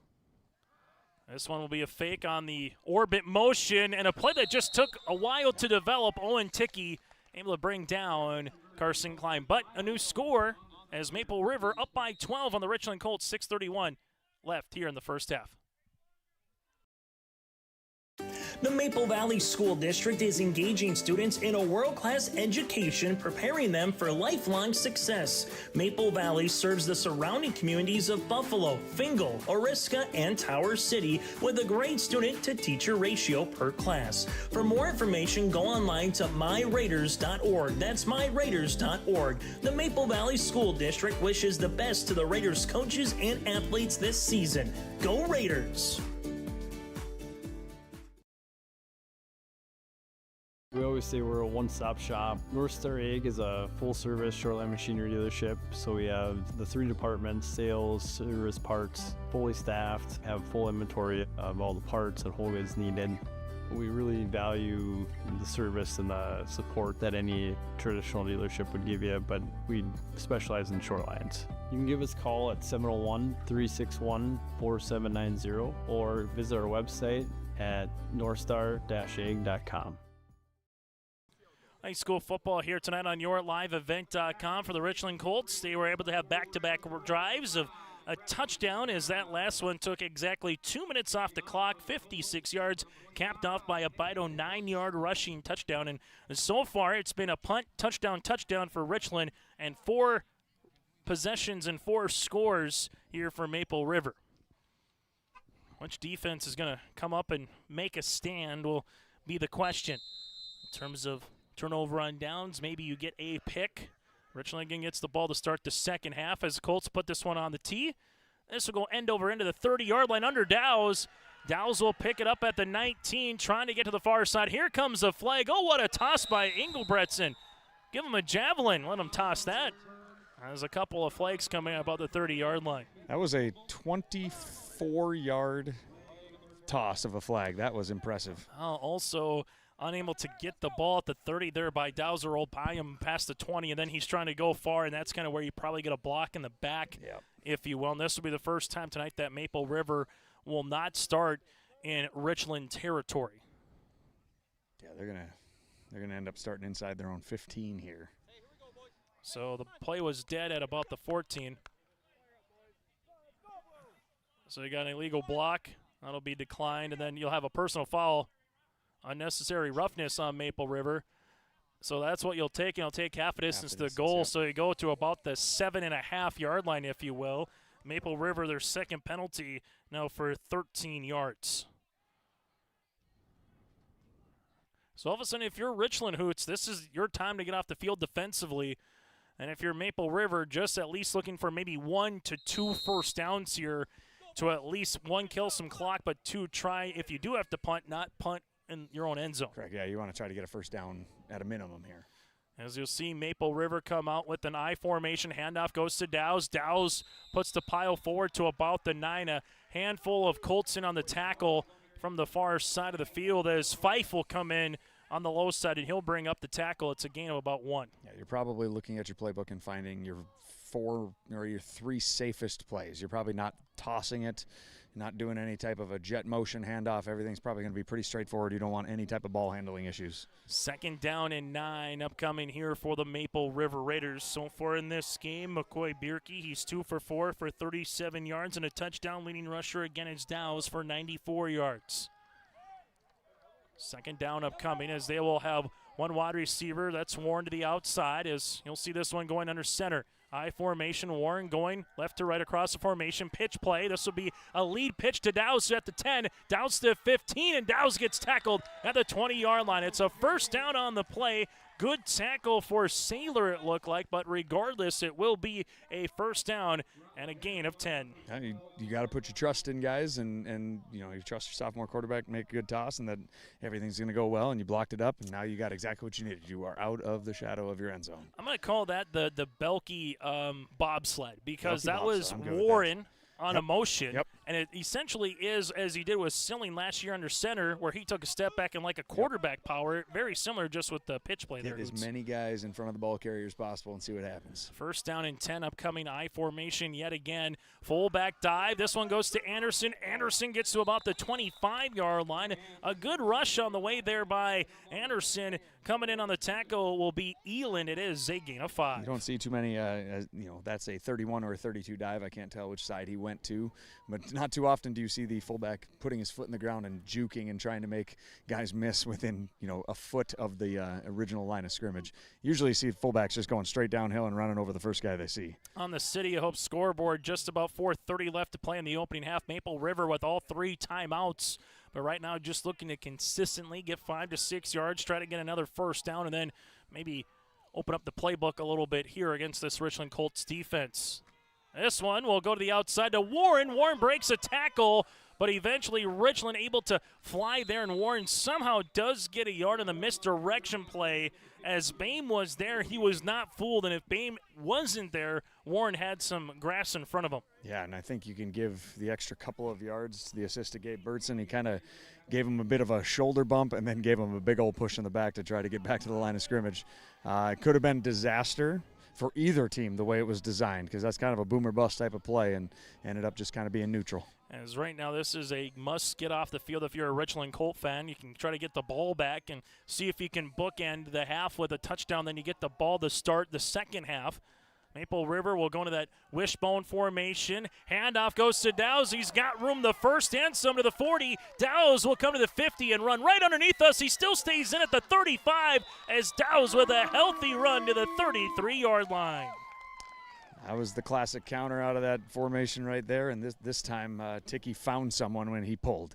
He immediately got through that hole. He picked up the first wrong colored jersey, got him out of the way, and then just let Dowse do his thing after that. 145 yards here for Preston in the first half on 9 carries. 1st and 10, Maple River, and that flips the script indeed. And Dowse looked like he was going to get taken out of bounds at about midfield, and he made 2 guys miss, didn't go out, and got another 17 yards on the play. Now you're looking to score with minimal time on the clock. You've established that you can move the ball, try to score here with no time left. As they come back to the wishbone, this goes right up the middle to Anderson. Anderson past the 30 as Fife is in on the tackle. That again is Carter Fife as you get a gain of about 5 yards.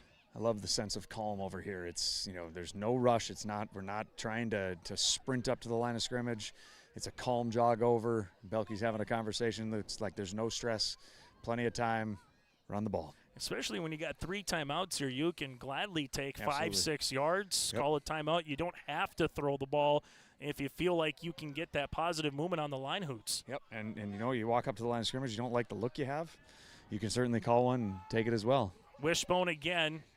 Handoff to Warren. Warren coming through. He's going to get tackled for about a gain of 2 as Bame is part of the tackling party there for Richland. It's a gain of 2 yards and makes it 3rd and manageable.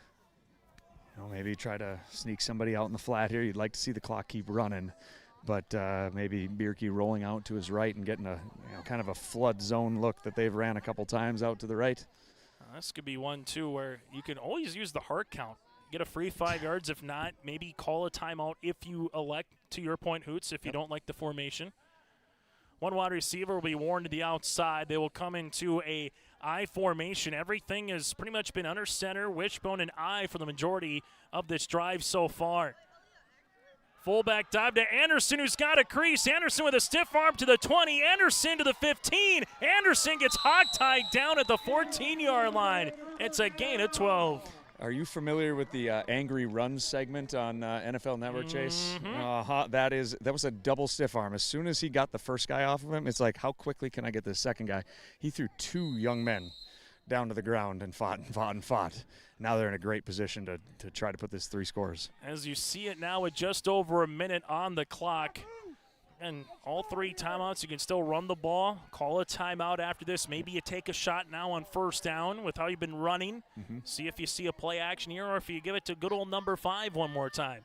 This will be to good old number 5, and Dowse to the 5. Dowse for a hat trick here tonight in Maple River. He scores from 14 yards out. He almost ran over the camera lady down here, too. That probably wouldn't have went over very well at home. 159 yards for Dowse, able to go behind Palmer and Ticky. Give credit to Anderson. Got a little stiff arm at the 10, and once he broke that tackle, Hoots, he came out for another 14-yard rush. Absolutely, and you know what? Warren over here on the side didn't go down without a fight either. He made sure that his guy was not going to make the tackle at the end. And then, what's the name here? Uli Barley. Close, I know. Here's the kick. Right-handed, right-footed kick is up, and it is good all the way from Spain. Uli Barley in on the point after attempt and buries it as it's a new score. It's 31-12 on the City of Hope scoreboard, and Uli Barley right now is getting mobbed on the far sideline, Hoots. Uli Barley. Yes, he had plenty of height. I think he got above the uprights, but really, that's fun to see. So you're able to get the touchdown here for Dowse. What have you liked about, I guess we can talk as much the line as it is the runs by Preston here, Hoots, because it is kind of a marriage between the two, but what have you liked from Preston Dowse here tonight? I think it's been the varying ways he's got the ball Coach Belkey's getting him. It's not just straight downhill runs. They're running counters out of different formations. He's touched the ball out of the jet sweep. He got it on the toss. This started on the 7-yard line, 6-yard line, something like that, early in the possession. So just the varying ways that they're getting the ball in his hands is extremely good. And all those yards he's got, that doesn't count his 2 major returns that he's had. So he's kind of done everything here for the Raiders in the first half. Yeah, 92-yard drive that goes nearly 8 minutes off the clock here. And mind you, they still have all 3 timeouts if you really want to, depending on how this kickoff. You could, if you want to call an aggressive series of downs here. If you're calling the defense here for the Raiders, maybe try to see what you can do. You never know. Depends on how this kickoff goes. And on the opposite side of Richland, if you have a good kickoff, you got 2 timeouts to work with. Yep. So it goes both ways here. And you get the ball to start the second half. Well, if you can't make a 2-point conversion, kick the PAT. That's right. That worked. Don't see that all the time in 9-man. Odd scores is Hoots' favorite in 9-man football. Here we go for the Richland Colts, the 35. Here's a nice return. Flag comes in after the return here by Bush. That would have put him to the 43, pouring the penalty at the 34-yard line. If this is against Richland, this will be their first of the contest. Yeah, the way he threw it, he got a holding over here. It wasn't quite the Brent Ingebretson toss, but he threw it right where it happened. Accuracy is important as an official. Tell you what, Brent does a good job behind the plate as well, calling balls and strikes when it comes to Legion high school baseball season as well. So excellent basketball official. I'm supposed to say that. He's an excellent basketball official. Take it from the 44 to the 24, so essentially, Hoots, that's about a 20-yard penalty here for And now Richland. you're probably calling it fairly conservative. You may take a chance here on first down to see where the possession takes you, maybe a screen or a draw of some sort to see what happens, but you're probably calling a pretty conservative series of plays here. First penalty of the game on the Colts, twins left and right. You'll see Klein. Klein does have a good arm if he can get out there quickly. He finds his man Bush at the 30. This one will be caught to the 35. That'll be Keeble on the play. That will make its way for a gain of 11, and Luke Warrior will call the timeout. Clock will stop at 37 seconds here. So it's 11-yard pitch and catch. 88 yards through the air so far for Klein. And the one thing I saw from a couple of Richland Colts players on that one, Hoots, is sticks, right? You just get to the line to gain, come back, catch the ball, and then try to make a man miss. And that's essentially what we saw from a couple of Colts receivers on that play. Yeah, doing a nice job. And their quarterback's doing an awesome job of putting it on him. Pretty much, there haven't been many throws he's had in this first half where he's, airmailed or thrown in the dirt. He's a very accurate thrower. If he gets the time, which he's had for pretty much every drop back he's had, if he's got the time, he's putting it in the right spots, and it's just a matter of whether or not the receivers are hauling it in. As we've had a football game that's gone just about an hour old here tonight on YourLiveEvent.com. Richland will have one more timeout. You can probably run a similar play because if you're the defense, you're going to keep everything in front of you. Get another 10-yard play, probably asking your guys to go out of bounds and cut it back in. But if you're able to get another 10 yards quickly, get on the ball, probably call 2 plays here in the huddle, right, if you make a completion, Hoots, to get right back on the line and get another play in. Yeah, it all depends on, what have you done in practice to prepare yourself for this situation. Are you able to call 2 plays? Do you have the guys that are smart enough to be able to make the 2-play calls? As we'll see a 1st and 10 upcoming here for the Richland Colts. Maple River rushing 3, Klein through the middle, incomplete to Saylor. There's the flag on the play as draping him a little bit without question was Anderson. The question was it before the pass got there or was it after? But there's going to be a penalty, and this will be on Maple River. Clock will stop with 32 seconds. We'll see a holding here on the Raiders. Automatic first down with 10 yards. 3rd penalty here on Maple River. That'll go for now 23 yards total. And you're Richland, you'll take it. About 12-yard gain, a 10-yard penalty, and all of a sudden, how close are you for Klein to at least bare minimum be in a Hail Mary situation? Right, and I think these corners and backers, this isn't your traditional depth that you're playing at. You're preventing everything from going over your head. You're playing everything in front of you, break down, make the tackle, get to half. Twins both left and right again. Maple River looking for a sack. Klein looking for another first down. Klein across the middle, incomplete to Bido. Bido trying to go between a couple of Raiders there in Anderson and Gabe Burdenson. That'll stop the clock at 28 seconds, so just 4 seconds came off the clock. And if you're Richland, if you're not going to make a completion, Hoots, that's about as good of a thing as you could have had happen there. I think Bido may have gotten a little alligator arms there. I think he was expecting a big hit, which I believe may have come if he would have hung on to that ball.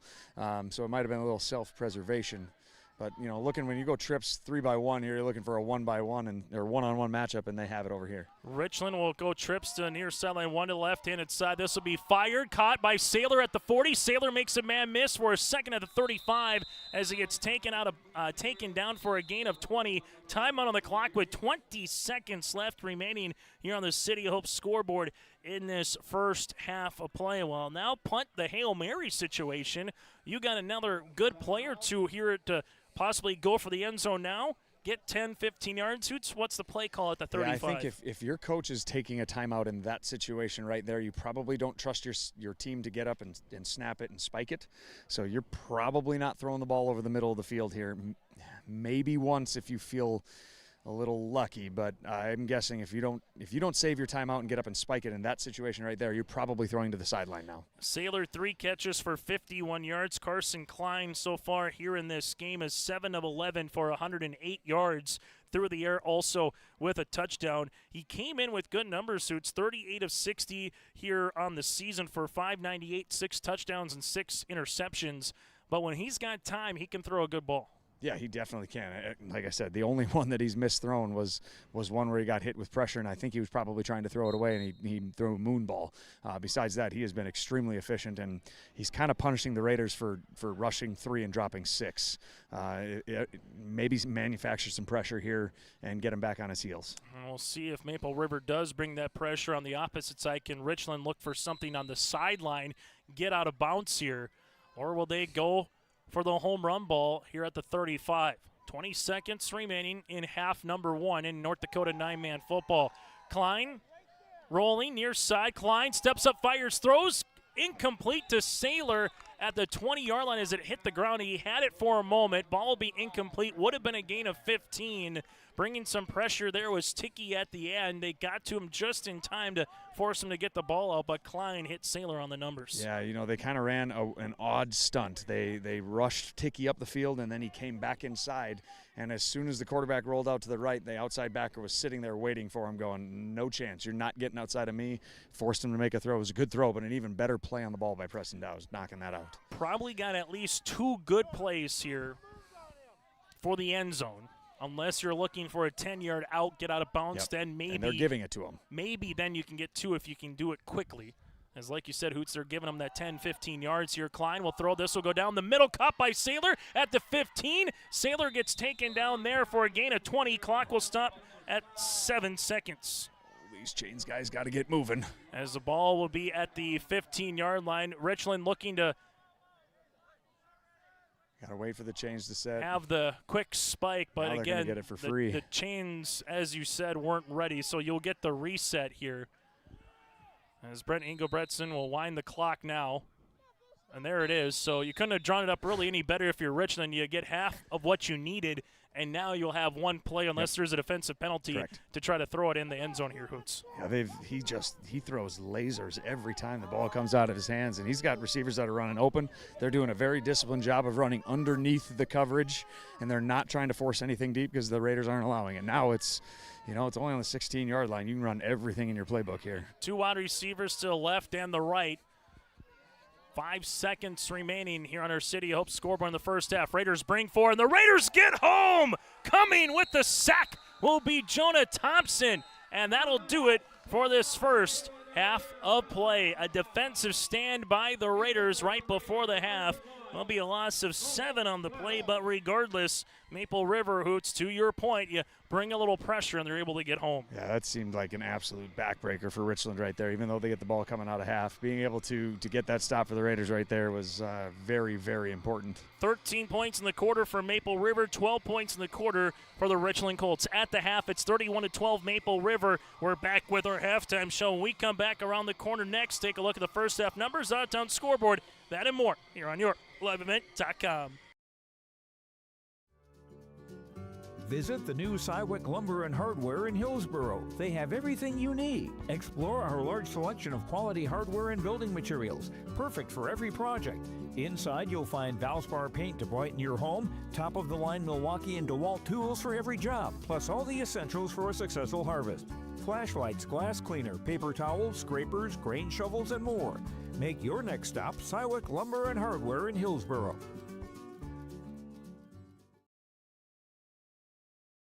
Buying and selling heavy equipment at purplewave.com saves time and money.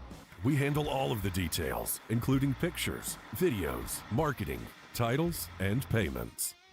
It was almost immediately over the top with the customer service. I've just never ever experienced that before with any other auction service. They're constantly working for me as the seller, and I really like that. Purple Wave Auction is straight, simple, sold. For trusted news, weather, and sports from your community, look to R&J Broadcasting Incorporated, KRJB, KRJM, and KKCQ Radio, and rjbroadcasting.com. Hear local voices from local radio with news and information from the area. Your information stations, KRJB, KRJM, and KKCQ Radio, and rjbroadcasting.com. Local voices from local radio. Homegrown local radio is now worldwide with 24-hour streaming. Download the RJ Radio app to hear local voices from local radio with KRJB, KRJM, and KKCQ 24 hours a day from anywhere. You can listen to your favorite programs like the RJ Family Morning Show, local news, farm markets, music, high school sports, church services, more from anywhere. KRJB, KRJM, and 96.7 KKCQ is streaming on the RJ Radio app. Download it to your device and take us with you wherever you go. Stay up to date all year long with your live event from our social platforms with X, Facebook, and YouTube. From the latest coaches show to watch game broadcasts back on demand from earlier in the season. Search your live event on YouTube and hit subscribe. Outside the three-point arc. Pick and pop here with Spaeth into the left side corner. Three, good. For the complete and most up-to-date schedule throughout the year, head to our website at yourliveevent.com. As we come back here on yourliveevent.com, welcome to our halftime show. Maple River, 18 points in the first quarter, 13 in the second. Richland with 0 points in the first quarter, 12 in quarter number 2. As so far you've seen 5 possessions for the Raiders, 5 touchdowns. The Colts with 4 possessions, a punt, 2 touchdowns, and the end of the half. Biggest takeaway in the first half, Hoots, would be what in the opening 24 minutes of football? That was a lot of fun. I was really impressed with both teams. Neither team backed down. It looked like Richland was going to give up a touchdown every 5 minutes in that first half, the way the game started. They responded with long touchdown drives that were absolutely necessary. They also, I was advocating for it, kind of doing a very conservative play call to finish that first half. Nope, they decided, let's unleash this thing, let's go down the field. And I kind of forgot this is 2025 Richland, not 2023 Richland, where they were running the ball every single play to the same kid. So, you know, that was an exciting first half. I can't wait for the second half. As we take a look at your out-of-town scoreboard here tonight in North Dakota 9-man football, and then we'll take a break and take a look at some of the first half numbers here as well. Grant County Flasher, Lytton HMB tied at 6 late in half number 1. Also a 9-man football on the eastern side of the state. Griggs Dakota all over Enderlin, 34-6 in the first half of play. Battle of 1 versus number 4 in New Rockford tonight. New Rockford Cheyenne Maddock, number 1, up 24-0 over number 4 North Border after 1 half of play. From there, after 1 half of play, number 2 Lamore Litchell Marion 28, South Border 7. That again is after 1 half of play. Weimar Lidgewood all over Larimore, 37-0 here at the half. Also, Hankinson over Hatton Northwood, 46-20. 5 minutes left to play in half number 1. Those are some of your scores in 9-man football. In 11A football, here this evening, Velva Garrison Drake and a Moose 8, Botno 6. After 1 half of play, Oaks leads Mayport CG 15-12 late in half number 1. Also some other scores into the first half. It's scoreless between Hillsborough Central Valley and Ellendale Edgeley Cullum in that particular contest here in Northern Cass over Sargent County 22-8.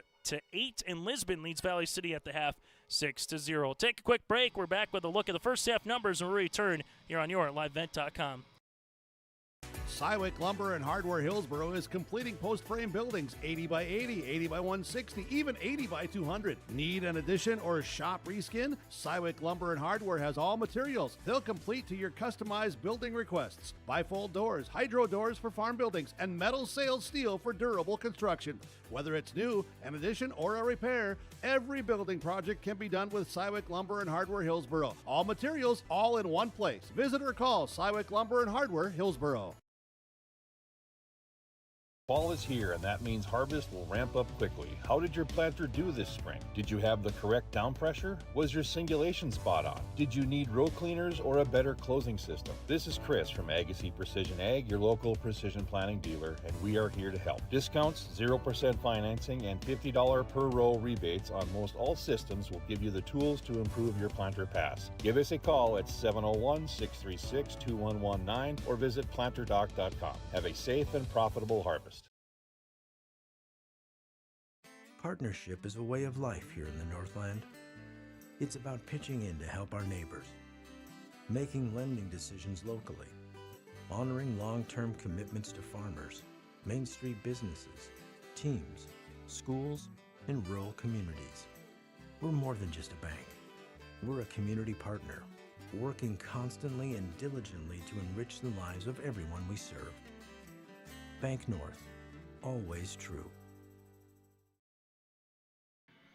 As we take a look at your first half numbers here on your liveevent.com, the Maple River Raiders have rushed the ball 21 times for 213 yards so far, 37 yards through the air. They have 250 yards of total offense. While for the Richland Colts, 166 yards through the air, 38 yards on the ground on 14 attempts, and 128 yards through the air so far here for the Richland Colts. Both teams with 0 turnovers. Richland 1 penalty for 10 yards. Maple River 3 penalties for 23 yards here for the Maple River Raiders. The Richland Colts, Carson Klein 8 of 14 for 128 yards and a touchdown here.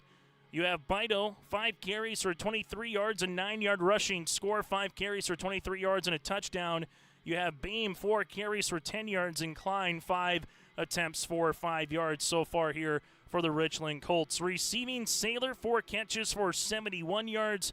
Keeble, 2 catches for 29, and Bido, 2 receptions for 28 yards. And he does have a touchdown receiving and a touchdown rushing here so far. Bido has amassed 51 yards of total offense with 2 touchdowns here for the Richland Colts. So the Maple River Raiders, 250 yards of offense again, 213 on the ground on 21 attempts, led by Preston Dowes.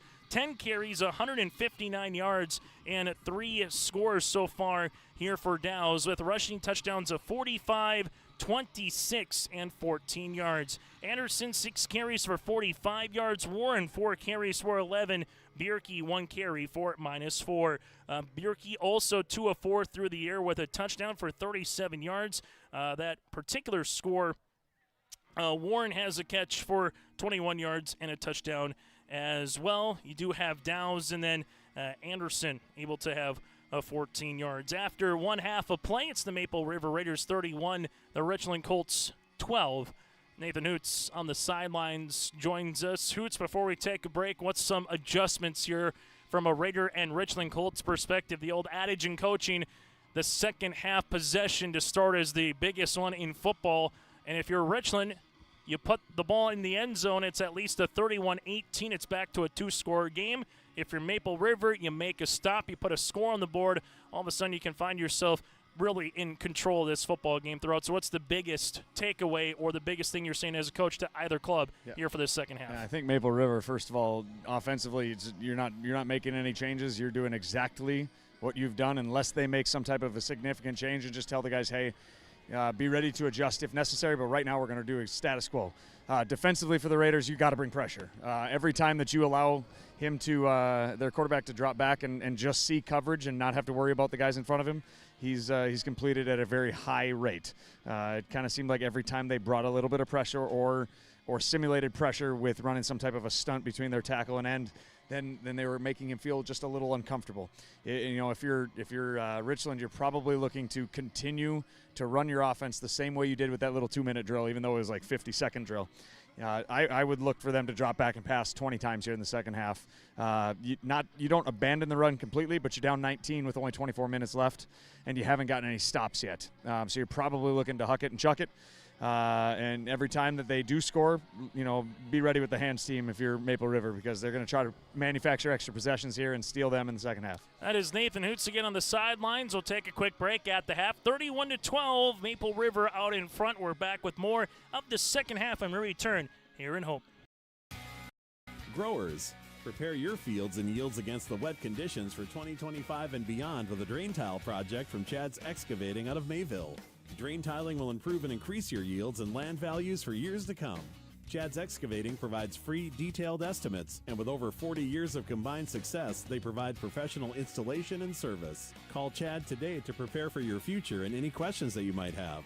That's Chad's Excavating out of Mayville, helping farmers grow. In Hope, North Dakota, we aren't just a town, we're a community, one that you can be proud of, where you and your family can grow. With available jobs, affordable housing, a golf course and pool, the Sportsman Club, and great educational opportunities. There hasn't been a better time to join the Hope community, ideally located between Fargo, Grand Forks, and Jamestown. For more information, go to www.hopend.com. Live, work, and play in Hope, North Dakota. Dakota Heritage Bank, serving you with locations across North Dakota and northwestern Minnesota, has a strong background in ag and business lending, but they can also help with any auto, recreational, personal, or home loans, including home equity lines of credit. Dakota Heritage Bank is a family-owned community bank where decisions are made locally. Our friendly staff greets you with a smile, takes the time to get to know you, and can help you with your banking needs. Visit us online. Dakota Heritage Bank, Equal Housing Lender, member FDIC.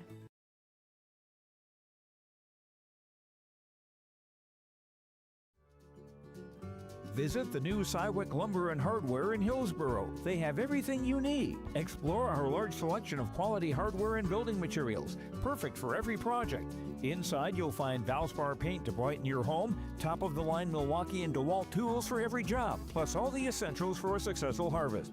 Flashlights, glass cleaner, paper towels, scrapers, grain shovels, and more.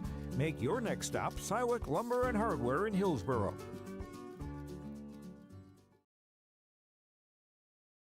Triple E Incorporated in Page is cheering on the Raiders as they compete on and off the court and field. They put in the effort to build a team with trust, experience, and the ability to accomplish their goals. The team at Triple E Incorporated is built the same way, with knowledge and experience, with timeliness and efficiency. For your next non-residential building project, go online to eeeinc.com or stop by the office in Page for more information. Make your next project a winner with the team at Triple E Incorporated in Page. At Enbridge, we're focused on relationships. 23 Canadian First Nation and Métis communities now own an equity stake in Enbridge Athabasca Pipelines. In Minnesota, Enbridge has spent $450 million and counting, with Native-owned companies and in wages to tribal members working on Line 3.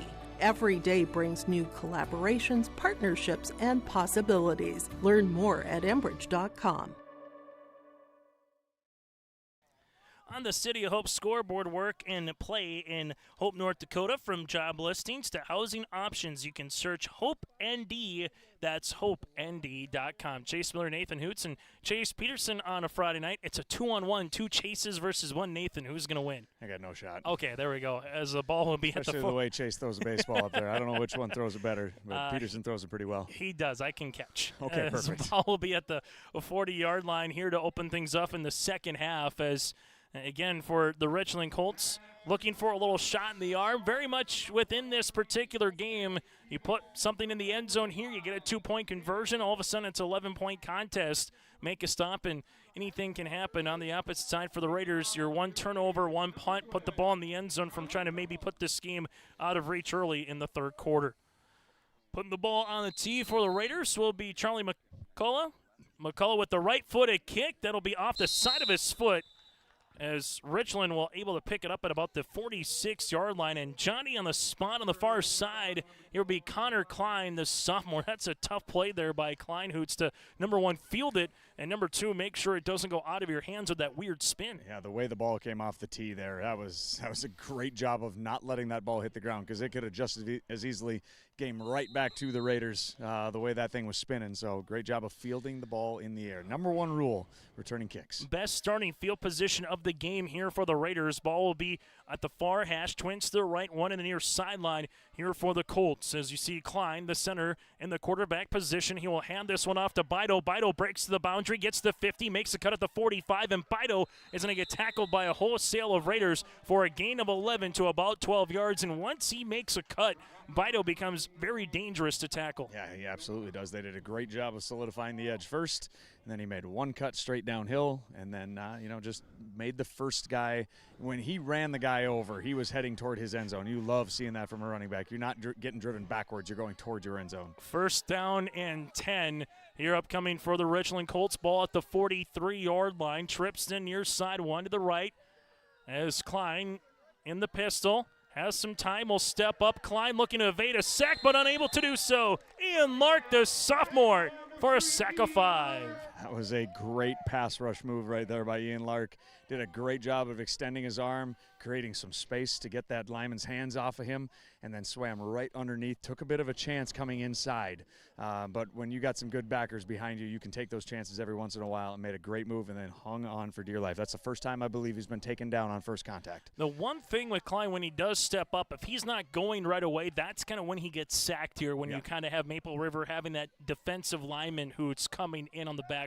Yep, that was pure athleticism and speed there by Lark. Second down and 15 upcoming in the gun. They'll go to a screen. Bido looks to pick up a block on the boundary. Does, makes a man miss 40. Bido puts the helmet down to the 36-yard line. Coming in on the tackle will be Warren, but Bido with a healthy gain of about 11 on the little quick screen.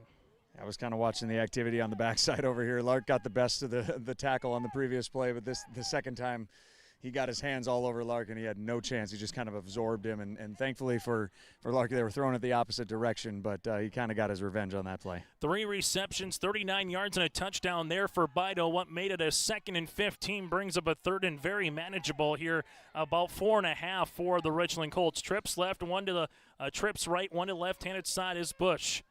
Looking for the screen, now to Saylor. Saylor at the 40, going to juke a little bit, picks up a block, and Maple River does a good job stringing that one out. You'll maybe give them a yard on the play, Hoots, but they did a really nice job just pushing Saylor to the sideline. Yeah, there was a little miscommunication early in the Raiders secondary. All of a sudden you're sliding out the guy that was playing D-end on the previous play, and now he's playing slot corner and defending the inside receiver. But a great job of just stretching it horizontally and not letting him get vertical at any part during that play. You'll need the 33 from a Richland perspective. It's going to be 4th and a long 4. And at this particular spot, everything is still open in the playbook. They will come tight to the line with the bunch on the Twins. 4th down and 4 here for Richland. Hand off Bido in the A gap. Bido's going to get met, and he's going to get stuck. And it'll be a turnover on downs. Really nice play on the interior coming here for the Maple River Raiders by Ian Lark again. Able to come in and make the initial stick, and then you got guys swarming to the ball, and it's a turnover on downs. I think that was a really great job by all 3 levels of the defense right there. Lark on the first level, and then Burnson came and kind of drove the pile backwards. The initial surge was stopped by Lark, and then Burnson got the pile going the opposite direction, which is exactly what you need in an inside run on a 4th down. First possession of the second half here for the Maple River Raiders, that is, as this will be their 6th possession of the football game. Making a stick up by 3 scores, trying to see if he can get to 37 or more here on the drive from the Raider perspective. 5 drives in the first half, all just reset with a touchdown. As they both move, and as Hoots was saying, trying to make a flag to not happen after that little end around was blown up on the far side by Bame. There was a little bit of confusion. Refs were making eye contact, kind of looking at each other like, you going to throw it? You're going to throw it? Nope, no. If 2 guys come in motion, it's fine. You're just a shift. But you have to come reset for a full second. Nobody panicked. You could see right away they kind of both dropped their head like, shoot, someone messed up. I don't know which one it was. But reset, run the play. 2nd and 11 isn't great, but it's better than 1st and 15. As we'll see, 2nd down upcoming here. Back to an I formation for the Raiders. 3 down linemen for the Colts with an outside linebacker. As they're able to get to the edge, Dow's nearly lost the ball, gets it back to the 45 and gets taken out at about the 48-yard line. That's a gain of 14. And so far, I think the one thing that Maple River has done well, Hoots, whether it's the wishbone or the eye, is when they've run to the outside, they have set the boundary, not Richland setting the boundary, Absolutely. if you will. And, I think Trenton Warren would like that block back. He didn't make that first one, but that's why you throw multiple bodies out in front of the ball carrier, because the second man there took care of business. I couldn't see who it was from here, but the second guy created a little bit of space and created that edge, as you said, and it allowed them to get to the outside and get that 1st down. 1st down upcoming here for the Maple River Raiders. Ball be spotted at their own 48-yard line. As they will go back under center, and for a sophomore quarterback, when he can run the ball like this, that is heaven to anybody. As this will be to Anderson. Anderson past the 50, then Anderson's going to get stood up there to about the 49, 48-yard line. Bido and Klein on the tackle, but when you can get 3 to 4 runs to the middle, goes back to that old triple option. When you get that fullback dive for 3 to 5 yards on a cloud of dust, that just opens everything else up. Absolutely right. Yeah, this is exactly what the Raiders needed. They needed to stop coming out of half and then start wearing on the clock. Just like I needed mosquito spray at halftime, the Raiders needed exactly that here to start the second half. It's a 1st down here for Maple River as they're back into Richland Colt territory here in Hope, North Dakota on a Friday night. Still feels like summer here midway through the month of September. Yeah, 2 weeks ago I was wearing a stocking hat and 2 sweatshirts. 3 weeks ago, sorry, and now it's hot. As we'll see a 2nd down here for Maple River. We'll get a timeout here for Coach Sean Belke. We'll break with them. 8:27 left to go in the 3rd, 2nd down here for Maple River. When will you return? Hometown Community Bank serves both the Hope Page and Maple Valley School Districts in Page and Fingal, North Dakota. If you're interested in an ag loan, real estate, consumer, commercial, or HELOC, give Dwight a call at either branch location. Reach out to Janine about investing in a certificate of deposit or save by opening a money market account. Proudly supporting the Maple River Raiders and wishing the athletes and coaches a successful year. Hometown Community Bank is an equal housing lender and member of the FDIC. High school football tonight here on YourLiveEvent.com. 8:27 here in quarter number 3. Some college football tomorrow. Mayville State fans make their way to Nebraska for a date with Nebraska Wesleyan. The Concordia Coppers will play Wisconsin Eau Claire. And then you got MSUM hosting Winona State at noon at Nemzik. University of North Dakota makes their way out to Missoula for a date with the Grizz of Montana. That should be interesting. And NDSU hosts Southeastern Missouri State tomorrow afternoon. Let's look at your college scoreboard, but first let's get back to some high school football here on this Friday night. Pistol formation.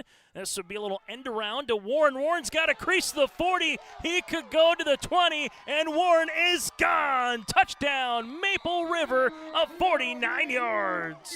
Fantastic job by Owen Tickey right there, creating that giant gap. They've run that play a couple times now. He got him on the pole, and he kicked out that end, and then Warren just did a great job of not needing to get to the outside. He found the gap, attacked it, and then straight to the end zone. As Maple River now leads by 25, the 2-point conversion upcoming. 6 possessions and 6 touchdowns here for the Raiders as they will come on for the 2-point attempt to try to make it a 39. Or will we see another extra point potentially? We've already seen 2 attempts today. They will go for 2. Here comes the wishbone formation. As Bierke goes under center here for Maple River. As he does, here goes to Anderson. Anderson will walk in for the 2-point score. It's Maple River 39, Richland 12, 8-12, 8-16 left to play here in quarter number 3. Farmers, are you expanding, upgrading, or want to automate? Visit with the experienced staff at Hope Electric to learn about the latest electrical systems and the newest technologies that they have developed to make your operation more efficient. Get a custom system in place with features like iPad truck loading and remote view grain storage, touchscreen controls, hazard monitoring systems, and wireless cellular cameras to protect your assets. Hope Electric, serving the agricultural and commercial industry since 1978. Visit hopeelectric.com or call 701-945-2460. Hope Page Public Schools are committed to the development of all students by providing a high-quality education that is reflective of the strong values in our communities. The staff at Hope Page Public Schools work each day to enable and inspire students to achieve academic excellence and make positive contributions to our world.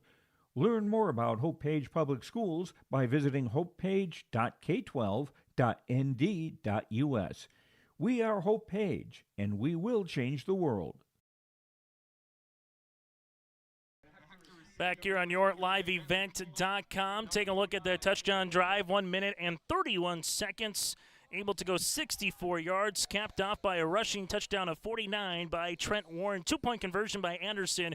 It's 39-12 on the City of Hope scoreboard. So you get the turnover on downs, you get a quick score, and all of a sudden Maple River well in control here. And this becomes, for Richland, we'll see how much you change your offense, maybe to a more passing attack, as this one is going to go out of bounds, and we'll see if they make them re-kick. We've seen it once tonight. We'll see if we do it a second time, and Nathan Hoots got his hand on a game football.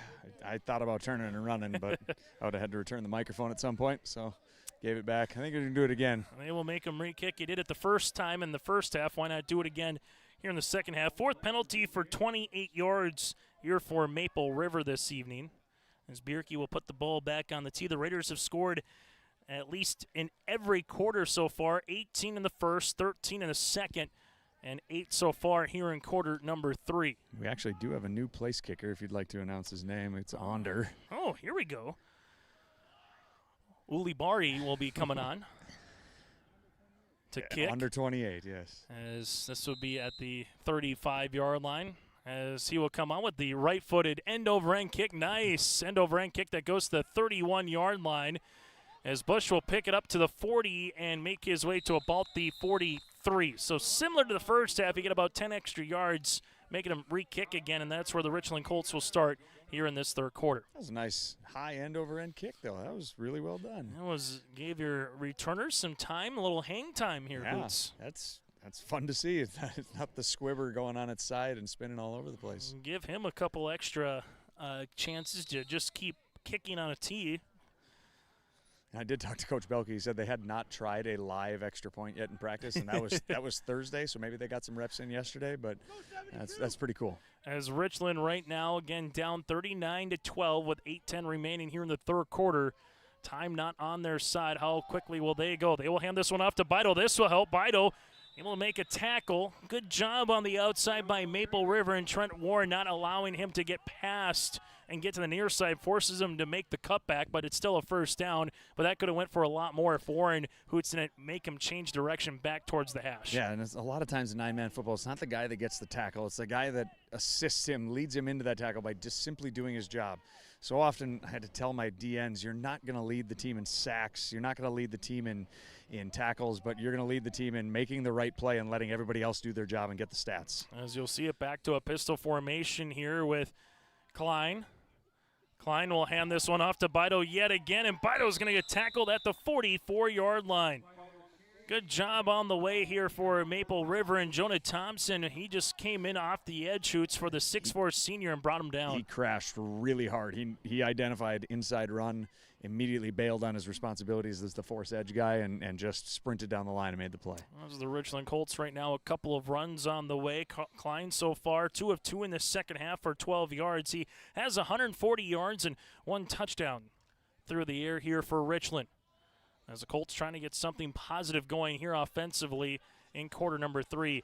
Twins to the right, 1 to the near sideline. Everybody shaking the bugs off here on a Friday night, as you'll see the pistol formation for Klein. Klein looking for it, has a man incomplete at the numbers at the 40. This off the hands of Keeble and brings up a third down. I can't say enough good things about how calm he is in the pocket. That pressure was coming from the edge and up the middle. The worst thing for a quarterback is pressure that comes right in your face. You can deal with pressure that's coming off the edge. You can try to run away from it, but any pressure that comes up the middle, that's a problem. He did a great job. He got into his 5-step, hitched, and made a great throw. Third down upcoming here for Richland. 2 wide receivers to the right, 1 to the left, as they will come out, as Boehm will line up to the right-handed side of Klein. Bido in the backfield. They will fake it on the Oh, fullback that's dive. live. That That should is be a live. live That is ball. live. Someone's going to pick it up. Thompson will, and that should be Maple River football. It is, as it went off of Bido's hands at the 50. The line of scrimmage was at the 46, and that'll be a fumble and a fumble recovery here for Thompson. Yeah, as soon as the ball came out of his hands, I think he anticipated his running back to run a little flatter, and he kind of bowed it out and forced him to throw it backwards. And as soon as he didn't get his hands on it, that was good alert guy. Every coach and every player over here was screaming to get on the ball. And, that's why you never know. Even if it's forward, you want to jump on that ball just in case the refs mess up. Anytime you run a screen down the line, but that was more of almost like a halfback swing screen, if you will, that becomes a dangerous play sometimes, especially for that particular portion. But now it's the wishbone formation here, and the Raiders trying to get up by 30-plus points here in quarter number 3. Dow's trying to get to the edge. Dow's gets the 45 and taken down by Klein at the 44, make it the 43-yard line. Yeah, I think you're going to get a heavy dose of 5 on the edge and 2 up the middle here for the last 18 minutes of this game. 12 carries for 182 yards here for Dow's with 3 rushing touchdowns, second down and a short one upcoming here for the Raiders. High school football here tonight on YourLiveEvent.com. The only game that's non-region is Weimar Lidgewood, as they are playing at Larimore here this evening for 9-man football. Otherwise, everybody else in Region 1 with the region counter. Wishbone looking to pass crossing patterns. They will go to Thompson at the 25, Thompson at the 20. Thompson keeps the wheels turning to the 15, and Thompson gets thrown out of bounds there. A gain of 28, 1st and 10 Raiders. The only thing that kept Jonah Thompson from dragging his defender all the way into the end zone was the sideline here. If he would have been able to, if this field would have been 5 yards wider, he would have been able to drag him all the way into the end zone. There was no way that kid was taking him down. Thompson with 28 yards receiving. Bierke now with 65 yards passing is 3 of 5 and just ran 2 deep crossers there, Hoots, to get them, and he had a man on either side. Yeah, that was really well designed. You had swing passes or swing routes by both running backs to clear out some space. Handoff. This will go to Anderson. Anderson looking, and Anderson will get taken down. Looked like Fife to bring him down on the tackle, and this one will be about a couple of yards for Anderson as he gets inside the 15. But to your point, Hoots, in the first in the pregame show you mentioned, got to make the most out of your opportunities when you're in the red zone, and the Raiders have done that Mission in accomplished. spades. Absolutely. Yeah. Every time they've come down here, they've come away with 6 or 7 or 8 points, and that's exactly what you got to do. It's so typical in 9-man football, though. Like I said, it's easy to move the ball in between the 20s, but man, all of a sudden the field does seem to shrink, and everybody gets a little tense when you get in here knowing you got to score. 2nd down and 7. Back to the wishbone. Here's Bierke, goes back under center. Play call, handoff goes to Dow's. Dow's gets the 10, gets tripped up a little bit, gets close to the sticks, and it looks like they will give him about a half-yard shy. Hoots, you got a pretty good line down there. Yeah, I would say it's closer to a foot than a foot and a half, but yeah, that's a pretty good eye from up there. 3rd down upcoming. I did get my eyes checked recently. Still need contacts, but, that helps. Yeah, you're getting old. 3rd down and 1 upcoming here for Maple River. And they've, again, the one thing that I've seen from Sean Bilke's club here tonight, we've seen a little bit of pistol. We've seen the I formation. You've seen the wishbone a little bit. They've thrown a little bit of wrinkles here throughout the course of the game here against Richland. 3rd and short. This will be a little jet sweep action. Anderson comes across. He's going to get the 1st down close to the goal line as he's tackled at about the 1. Yeah, they've done a really nice job of being very multiple. They've run inside, they've run outside, they've run out of the pistol under center. That right there is a play that they haven't shown yet. So it's a delicate balance of how much do you want to show versus, how much you want to show a ton so that they, future opponents have to prepare for a lot. The more you show, the more they have to prepare for. So, now it's kind of just, get the ball in your playmakers' hands and hope everybody does their job. This will be play number 37 of the night for Maple River. 31 plays have been on the ground. Now make it 32 plays as this is a fullback dive down at the half-yard line here for Anderson. Yeah, good initial surge, but the initial hit by a Richland defender certainly stopped all forward momentum right there. As you'll see it upcoming for a goal-to-goal situation here for the Raiders, but the clock keeps on ticking here with 3:30 left to play in quarter number 3 on the City of Hope scoreboard. 39-12, Maple River knocking on the door, trying to put this game to 30-plus points. See if they go back to the Anderson dive, or do you give Dow's maybe a chance? Or Can you do a tush push in high school no, football? you can't, but you can't. you can do a quarterback sneak. Okay, QB sneak. We'll see if that is on the play card here. As this would be to Anderson. Anderson trying to turn his way into the end zone with the stretch for the score. That was an excellent. He decided I had no more momentum to move forward with my feet, so I just dove, and that's a risky play. You don't want to expose the football in the middle of the field, but he did a really nice job of stretching out while being safe. Anderson with the second rushing touchdown of the night. This one from a yard out as they will come on for the point after attempt. Holding is Dow's as they will come on here. Ulibarri will come on for the PAT. Right-footed kick is going to be blocked by Bido.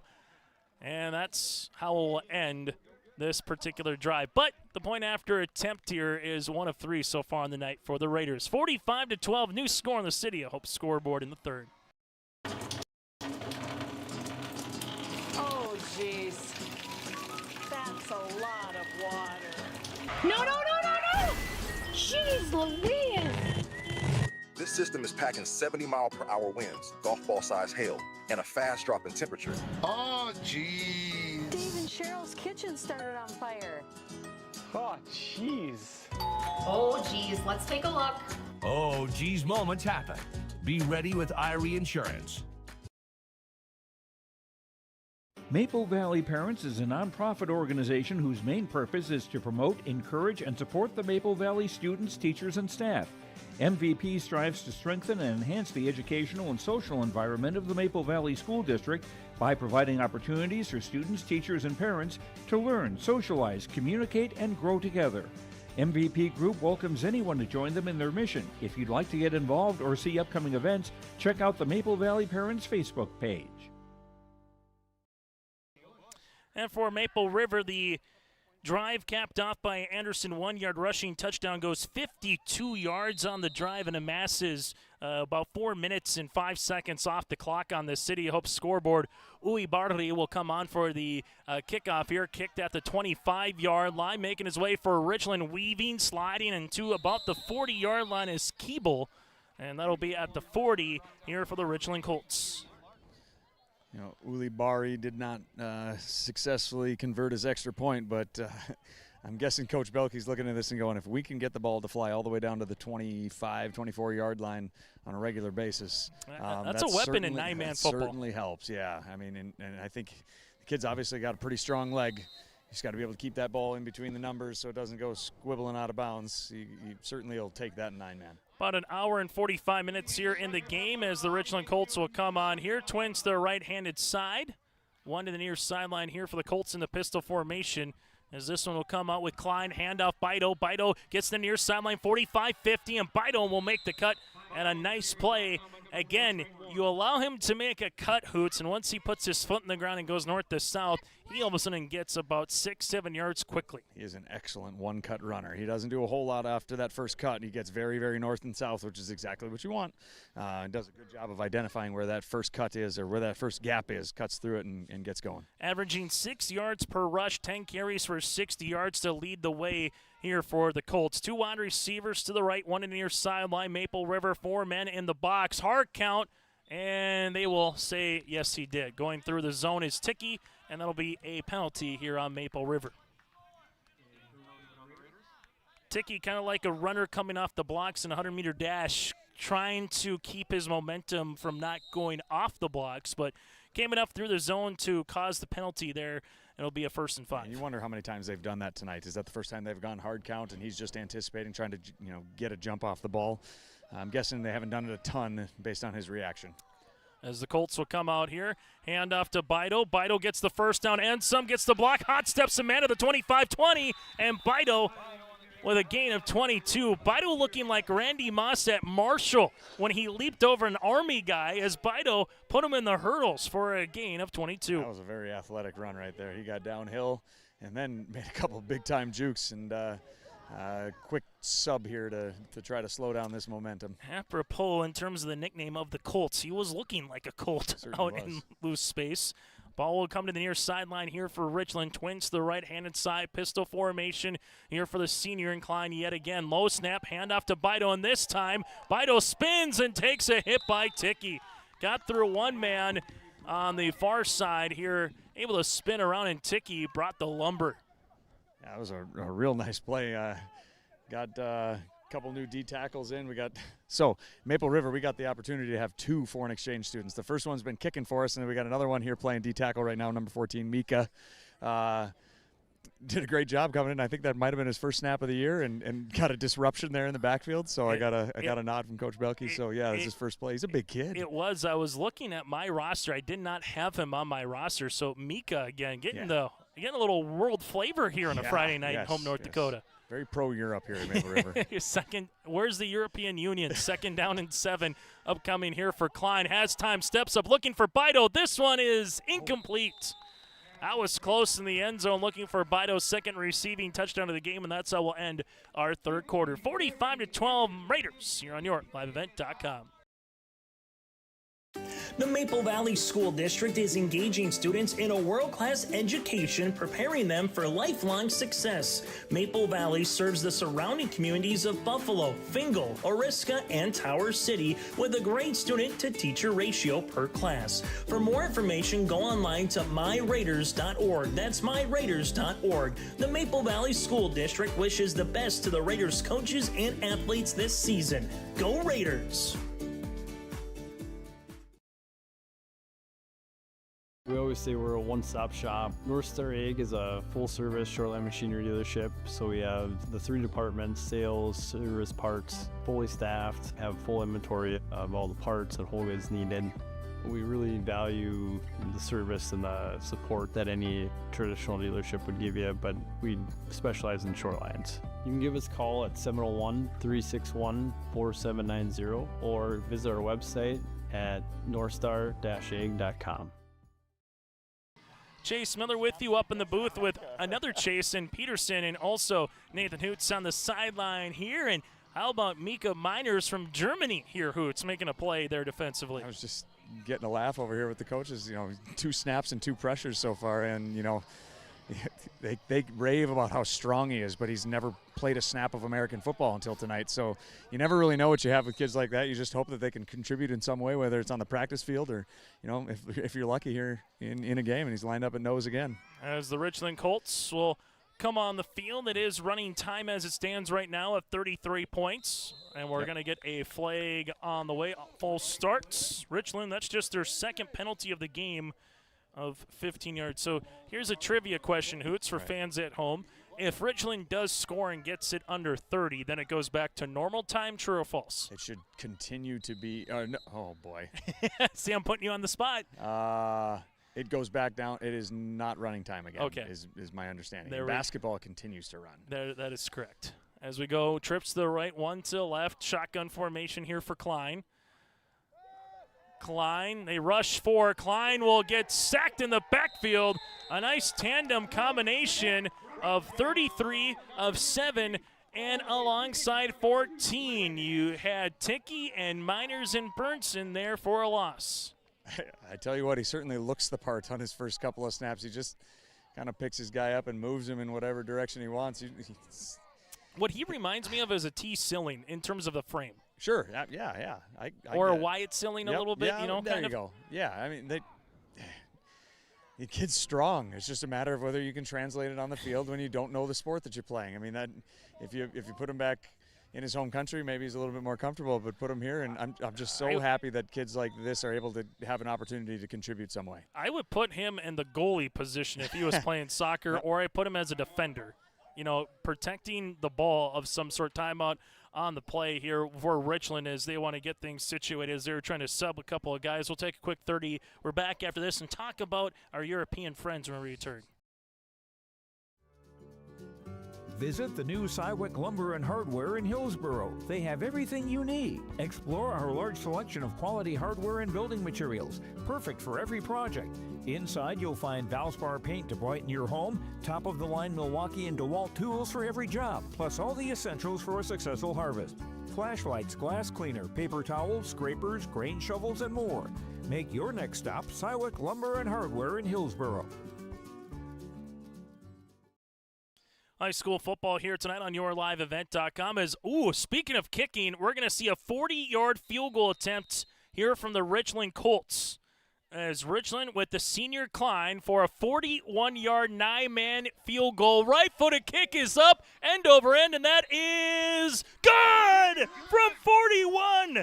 Klein pipes one. He's got the distance, and Richland gets one on the board. How about that on a Friday night? Holy smokes, that was good from at least 10 yards farther. That's a weapon. My goodness. I did not expect a timeout to set up a field goal try. There's 3A schools that are looking for Carson Klein's kicking ability in North Dakota, my friends. I got to ask the ref here how far that was good from. 41-yard field goal here for Klein. New score on the City of Hope scoreboard. If you like kicking in 9-man, this is the game for you. 45-15 here on yourliveevent.com. Buying and selling heavy equipment at purplewave.com saves time and money. We handle all of the details, including pictures, videos, marketing, titles, and payments. It was almost immediately over the top with the customer service. I've just never ever experienced that before with any other auction service. They're constantly working for me as the seller, and I really like that. Purple Wave Auction is straight, simple, sold. Klein from 41 yards out puts it on the board for the third score of the game, and quite frankly, that might be your play of the game. I can't remember in 9-man football seeing someone kick one from 40 yards out. Chase, he's not kicking off now. What's going on? As the ball will be rest put his leg on the tee as this one goes end over end.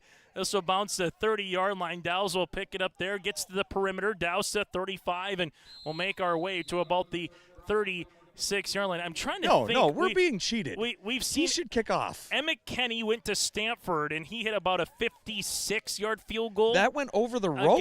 Against Shanley, Shanley at Cheyenne about 7 years ago. Now, Klein buried one from 41, and that would have been good from 45. 50 would have been the question, I think. But also, there's no wind helping it. That was a legit 41 yards.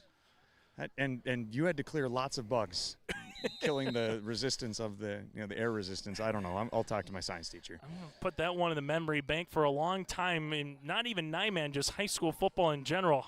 As we'll see Dowse. Dowse will make a cut at the 40. Dowse makes a man miss. And look at Dowse. Hot step to the 50. Dowse could go. Looking for his fourth rushing touchdown of the game. 20-10. End zone. Touchdown for Dowse. 64 yards. He makes the cutback. And Maple River leads it 51-15. And we got a palindrome on the scoreboard. I don't know what that means. I'm guessing it's the numbers in reverse? Correct. Okay, sweet. I'm learning something tonight. 64 yards here for Dowse. No offense, Preston Dowse, but that's the second coolest thing I've seen tonight. Yeah, the field goal. Yeah, the field goal without question. 162, carry the 4. As we'll go for the point after attempt. Second time tonight. This is good. And we get the 2-point conversion.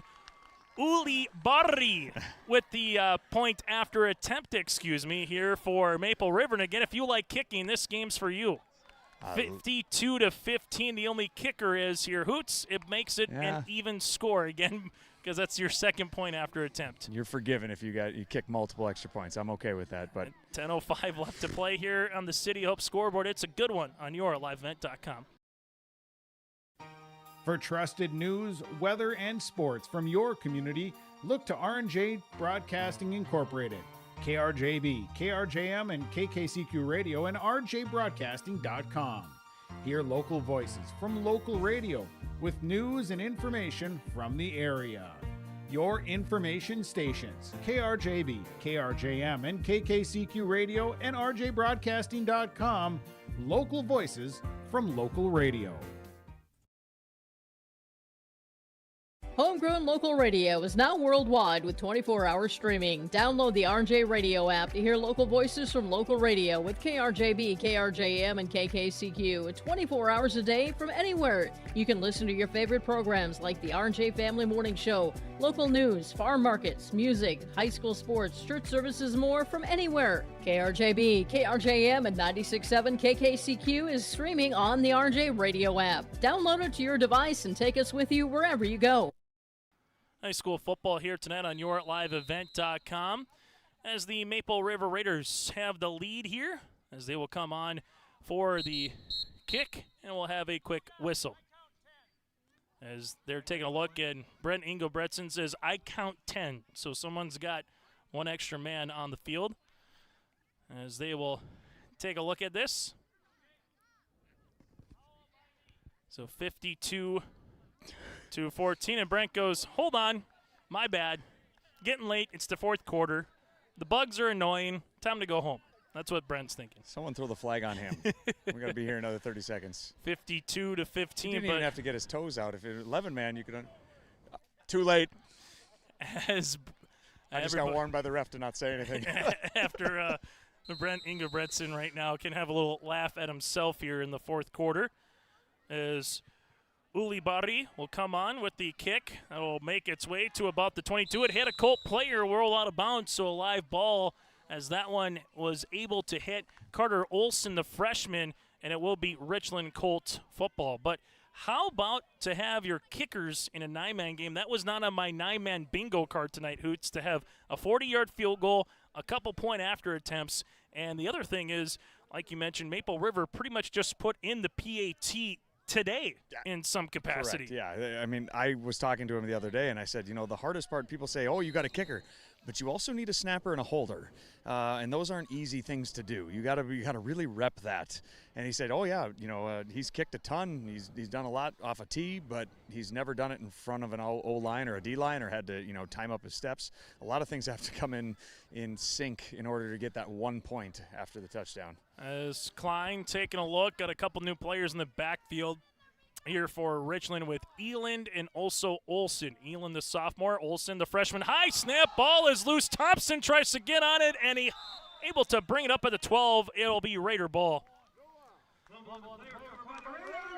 So the Raiders will come up with it as Thompson will take it, and with under 10 minutes to play, the Raiders will have it at the Colt 12-yard line. Nice little jolt here. Got some guys in that hadn't got a whole lot of snaps in for the Raiders, and now I think they're trying to quick line up exactly what they want, so these younger guys get the opportunity to play. That first game against Hankinson, pretty much varsity guys played the entirety of the game, and then it was a nip and tuck, real close game in Griggs. He's going to take a timeout here to make sure everybody gets set up.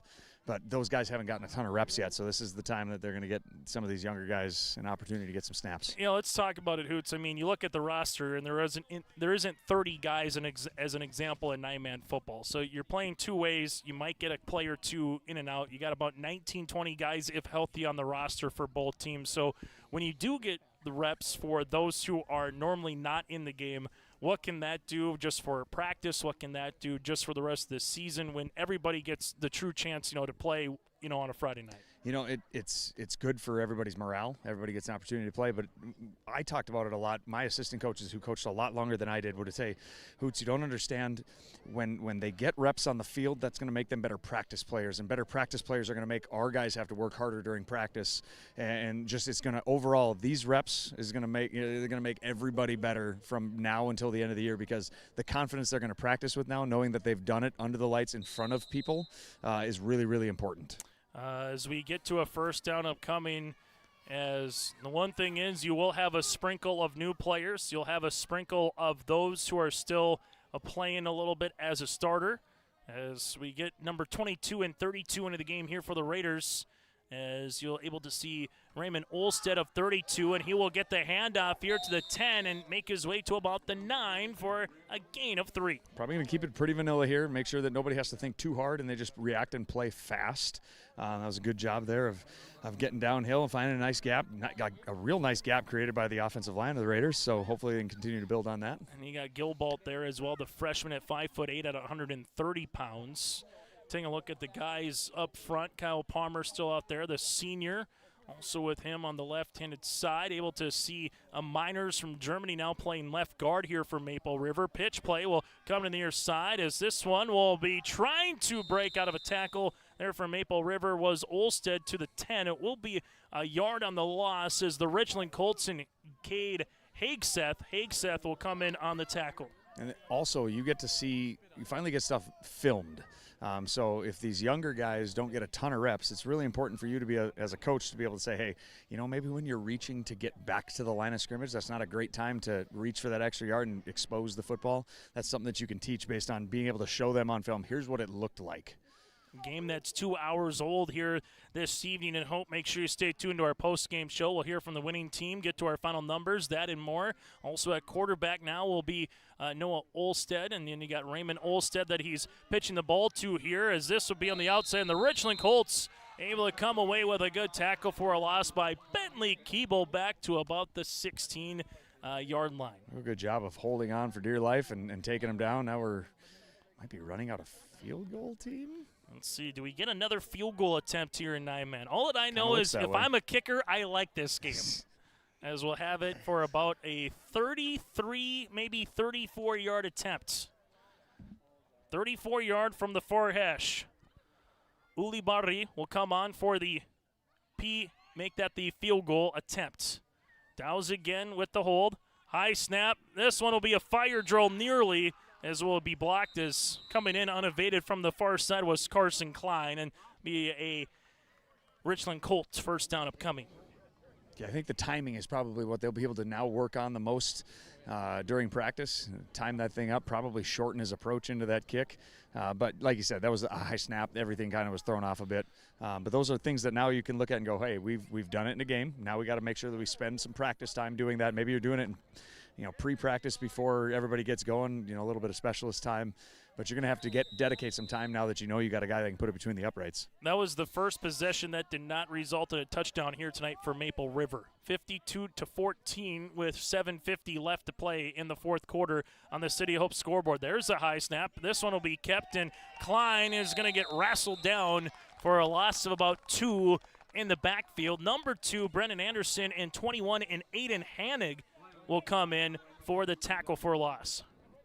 Yeah, really nice job of getting pressure, even though the snap definitely threw the timing off. You still got to get guys in the backfield and go make a play, and a couple guys in blue did their job right there. Able also to see Sam Thompson, a sophomore at 5'11", now playing here for the Raiders up front, and also able to continue to stay in this game. Gavin Storhoff, the freshman at 5'7", 160 in the lineup as well. You got Carson Klein here for the Colts with Corbin Elin at the fullback spot. Handoff going up to about the 25, back to the close to the original line to gain there for Carter Olson. In on the tackle is Raymond Olstead. Yeah, sometimes you just got to be in the right place, and sometimes I would tell some of my younger guys, you got to just take a charge. You just got to line yourself up and then be ready to get run over, and as long as you hang on and make the tackle, that's good enough for me. What would that drill be in basketball? Where you got to dive on the floor, you take a charge, you go through a screen. Is that like the ultimate, so to speak? Or? Sure, yeah, that's when you're frustrated with your defensive energy and you force them to have to slide on the floor and dive for balls. That's an energy drill. 6:30 left to play here in the fourth quarter on yourliveevent.com. With this result, the Richland Colts would drop to 0-4 on the season. Maple River would improve to 1-2. Carson Klein, pocket breaks down. Klein rolls near sideline. Phipps fires, throws, incomplete off the hands of a Richland Colt here in Austin Fife, the freshman. Klein led him. Fife just couldn't keep that route going at the 40, and that'll be a fourth down. Yeah, and that's the thing, when you have your senior quarterback playing with the younger guys, they probably haven't run a lot of routes together, and maybe they haven't caught a ball with that much velocity behind it, so it might be difficult to complete a whole lot of passes here late in the game. I would have to go back to the record books if that 41-yard field goal is a record in 9-man football. I know it's not in North Dakota with Emmett Kenny's kick close to 60 yards against Shanley, with Shanley at West Fargo Cheyenne.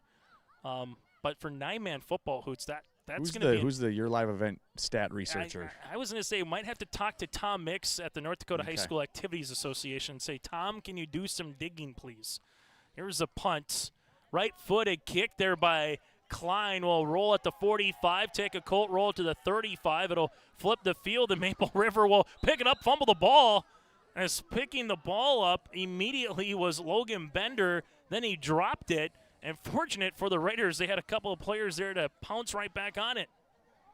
That's also something you don't get a whole lot of reps in when you're JV. You're probably not doing a whole lot of punt return without a returner. So I think it's instinctual. You see the ball on the ground, you want to go get it. You just got to another teachable moment, which is always a good thing for coaches, especially the young coaches. They get an opportunity to teach here next week. I think that's the theme of the fourth quarter, teachable moments for both teams, getting some younger guys in on this particular night. But with this result, again, Richland will be dropping to 0-4 on the season. They'll have a 12-game losing streak. The last win was on October 13th of 2003 against Enderlin, and that's who will they play next on the 26th, hosting Enderlin for their next Region 1 contest. Well, for the Maple River Raiders, they'll get their first win under Coach John Belkey's tenure here for Maple River, as a broken play gets a couple of broken tackles to about the 40-yard line here for Maple River. I'll be with Charlie McCullough. McCullough with a gain of 6. That was a good run. A lot of contact in the backfield, a little bit of probably miscommunication, which happens at this level, but great job of kind of squirting out of there and getting as many yards as you can. That's the 6th different Raider that has ran the football here tonight. And speaking of running, I'm running away from the Bugs after this game. It's going to be 2nd and 2 upcoming. I think we'll probably keep these interviews a little shorter than normal. They'll probably be fighting them off. As we'll have Maple River under 4.5 minutes to play here in the fourth quarter. Back to the wishbone formation. As Sam Thompson hands this one off to the right-handed side. That's going nowhere. Cade Hagseth, the freshman, comes in for a tackle of a loss of about 2 to 3. Nice to hear names you haven't gotten to say a whole lot, and they can get a little bit of airtime and get to see their names on the stat sheet. That's important for these younger guys. Taking a look back at Hagseth here, a freshman at 5'9", 210. He came in and was able to wrap him up for the loss, brings up 3rd down. You get another first down here for Maple River. You can be close to milking the rest of the time off the clock with how it stands if you can get the first down.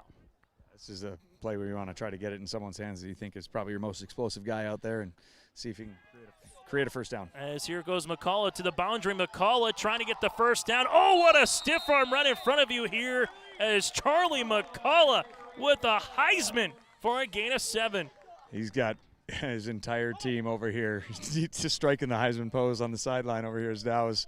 But yeah, that's exciting to be able to get your name right there, make a real good play for yourself. Desmond Howard would be proud of that pose, by the way. Brings up 1st down and 10 upcoming here at the 45-yard line. And again, you can start looking at the clock here. You take it to about just under a minute, Hoots, roughly, if you're unable to get the first down.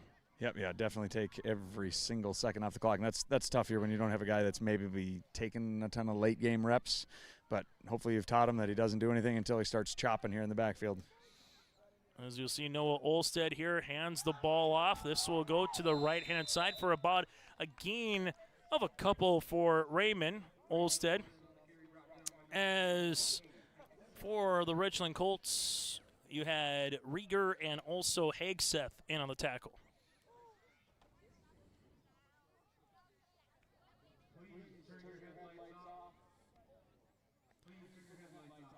High school football here tonight on yourliveevent.com. 2nd down and 8 with 2:20 left to play here. Ball will be spotted at the 47-yard line as we'll have a wishbone formation for Maple River. As the Raiders will come out, they fake it one way, go the other, back to the line, and that's about where Olstead will get tackled by Klein. Andre Ulibarri is about to come in and get his first non-special team snaps. We'll see where he lines up. As I look in the high school activities roster, I see him listed as kicker. So we'll have to see what that translates to on offense. I wonder if this is one where you just say you're going to get the ball and run. Yep. As we'll see Ulibarri coming on here. Now we'll play not the kicker role, as you said, and we'll see where he's able to be lined up as for Maple River. Clock will continue to wind. 90 seconds remaining here in the fourth quarter. As he will come out in the backfield. As he will stand to the right-handed side of this wishbone formation. As they will hand the ball off here. He's able to get a little bit of a crease. He's got some wheels. Got a first down. Oh, the transfer from Spain. Goal for a gain of 7. You stick him in, he doesn't know where to stand. They probably just told him, grab the ball and run as fast as you can. That's exactly what you're able to do. That's how you end a game right there. I know it's not a point after attempt, but that puts the game on ice here. Again, you got a German, a Spaniard, and an American all working together here on a Friday night. World peace in nine-man football. First down upcoming here. We were wondering what would you do. We said hand him the ball and just run. Yeah. That's like a little Giants play from the 90s, a movie from Disney. As this would be another chance. And this time, all those yards go for naught. As Hagseth able to bring him back. It's 1 total yard, though, right now after that -6. And that will just about do it here for high school football as Brent Engelbretson looks on the far side, unless you do want to run one more play. As the Richland Colts and the Maple River Raiders for high school football. Maple River got the opening score of the game. They had an inadvertent onside kick that worked. They got up by 2 scores and really put the game away early in the first quarter as the Raiders will improve to 1-2 in their season. And congratulations goes out to Sean Belke picking up his first win here as a Maple River head football coach as well. Your final on the City of Hope scoreboard, 52-15. Raiders pick up the win over the Richland Colts. We're back with our post-game show after this here on YourLiveEvent.com. Stay up to date all year long with your live event from our social platforms with X, Facebook, and YouTube. From the latest coaches show to watch game broadcasts back on demand from earlier in the season. Search your live event on YouTube and hit subscribe. Outside the three-point arc. Pick and pop here with Spaeth into the left side corner. 3, good. For the complete and most up-to-date schedule throughout the year, head to our website at YourLiveEvent.com.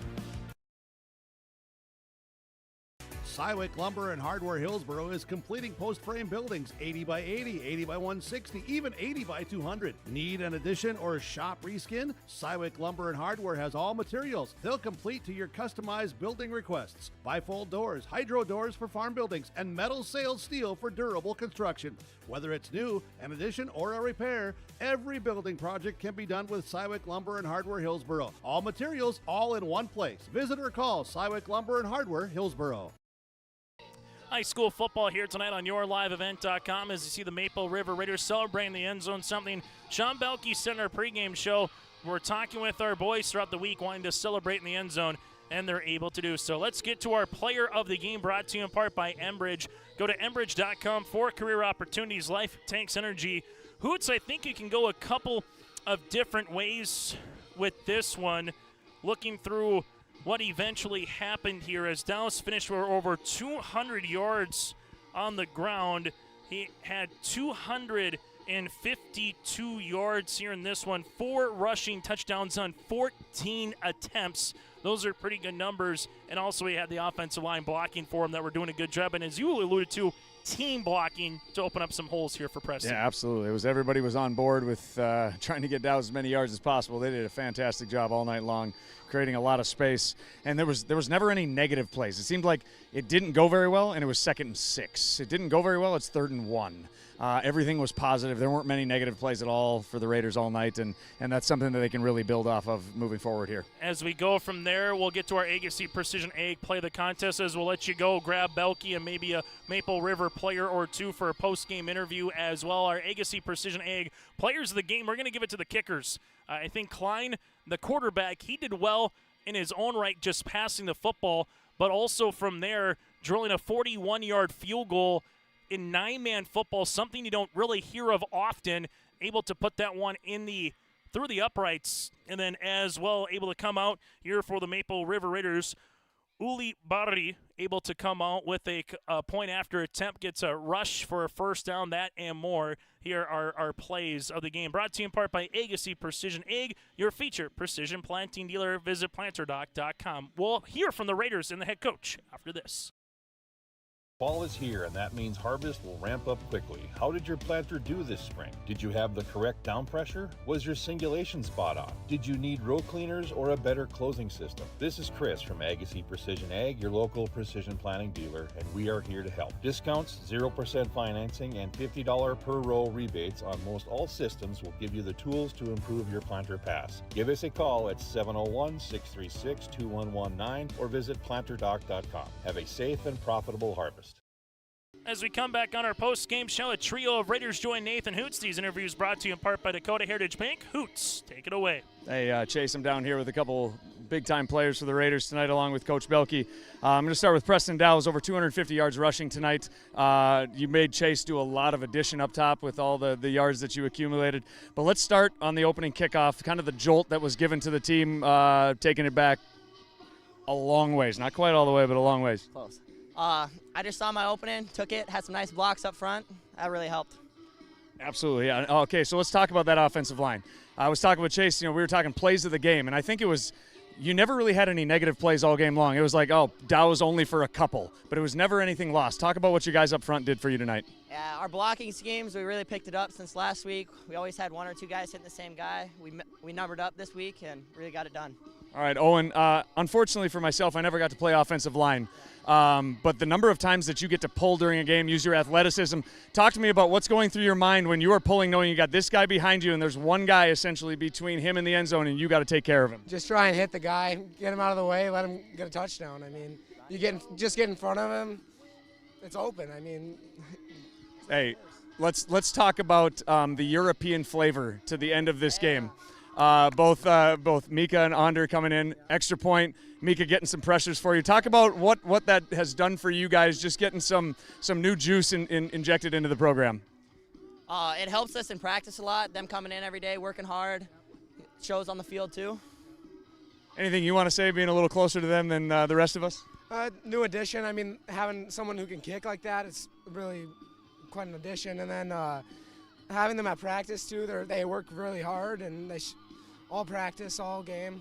It was good to see them out on the field tonight. Awesome. All right. Congratulations, guys. I'm going to get Coach Belke in here. Good luck next week in Enderlin. Thank you. See you guys. Coach Belke, first win as a head coach. Congratulations. What does this mean to both you and to this program?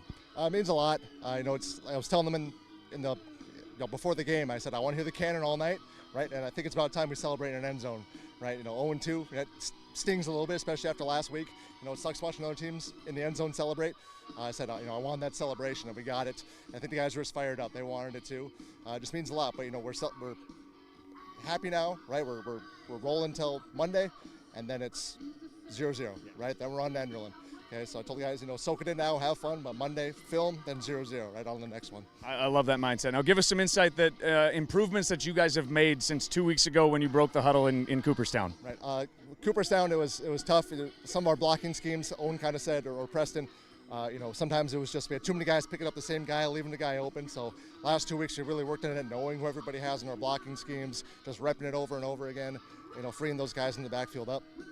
And then just saying, focus and intensity, right? It's, you got to drive the whole field. In Cooperstown, we would drive 80 and we couldn't get 20, right? And it's on the whole field, right? You get down into the 20, yeah, it's tighter, but you got to play harder, right? So it was those things, right? Bringing the focus and bringing that energy to play, down the whole field instead of just 80, and then we got it done today. Talk about the things that changed. Chase mentioned as the game was going on, every single possession ended in a touchdown until that missed field goal that you guys had. So what changed? What was there a mindset change? What changed? What made you excited about what you guys did tonight? Yeah, I think it was absolutely a mindset thing. I think the guys saw 2 weeks ago in Cooperstown kind of what happens when you don't come out from that first kickoff ready to go, right? You don't get that kind of shot right away. And coming out and having Preston return a big one right away was huge. I think just got our energy going. And we knew what we could do, right? And getting big plays right off the bat on offense too. I mean, that just brought the momentum right away, and we were rolling. All right, congratulations on your first win. Go enjoy this, celebrate with the team and your family, and good luck next week in Enderlin. Thank you. Back up to you, Chase. Thank you very much, Nathan Hoots. Those interviews brought to you in part by Dakota Heritage Bank. We'll take a look at the final numbers and put a bow on this one next from Hope. Partnership is a way of life here in the Northland. It's about pitching in to help our neighbors, making lending decisions locally, honoring long-term commitments to farmers, Main Street businesses, teams, schools, and rural communities. We're more than just a bank. We're a community partner, working constantly and diligently to enrich the lives of everyone we serve. Bank North, always true. As we come back here on our post-game show, here's a look at the final team numbers tonight. The Raiders with 430 yards of offense, 365 yards on the ground, 65 through the air. Dows again, 14 carries for 252. Not one, not two, not three, but 4 scores in this one. Anderson, 11 carries, 2 scores, 60 yards on the ground. Warren's 5 make that 6 carries for 54 yards and a touchdown as well. Bierke through the air. He would go 3 of 5 for 37. This passing touchdown went to Warren of 21 yards. For the Richland Colts, led by the 12 carries for 89 yards by Bido. Carson Klein in this one would eventually go 10 of 18 for 140 yards with a touchdown. That touchdown went to Bido, 3 receptions for 39 yards. Saylor, 5 receptions for 72 yards. Hoots, let's start with Richland, then we'll start with Maple River. Richland, you dropped to 0-4 on the season. You have Enderlin next on the 26th upcoming at home against Colfax. What's the message if you're Coach Worry moving forward here for the Richland Colts? I think it's a similar message that Coach Belke gave. What did you do during the bye week? Are you treating it as an off week or a week that you can get better? You have 2 weeks to heal up from this. You get an opportunity to watch how Maple River plays Enderlin this coming week and compare and contrast after that game. But I think it's 2 weeks to get a young team a lot better and take advantage of these days. You know, off days are great, but you need to maximize the amount of days you have to get better between now and 2 weeks from now. I know it's not just about one person, but for a coach to win their first game at the varsity level, what does it mean, Hoots? You've been there before. Just what Sean Belke kind of feeling right now, going and talking with the community after his first career win? Absolute elation. I got my first win. We beat Northern Cass 8-7, it wasn't a monkey off the back because it was the first game of the year, and I was lucky enough to have a good team that year. But he talked about that monkey on the back that he had, and I'm so happy for him. I got to coach him for 4 years when he was in high school, and I'm really proud of what he's done for this program in such a short amount of time. He had a vision that he explained to us the day that he interviewed, and I was sold 5 minutes into it, that he knew exactly what he was going to do and how he was going to go about doing it.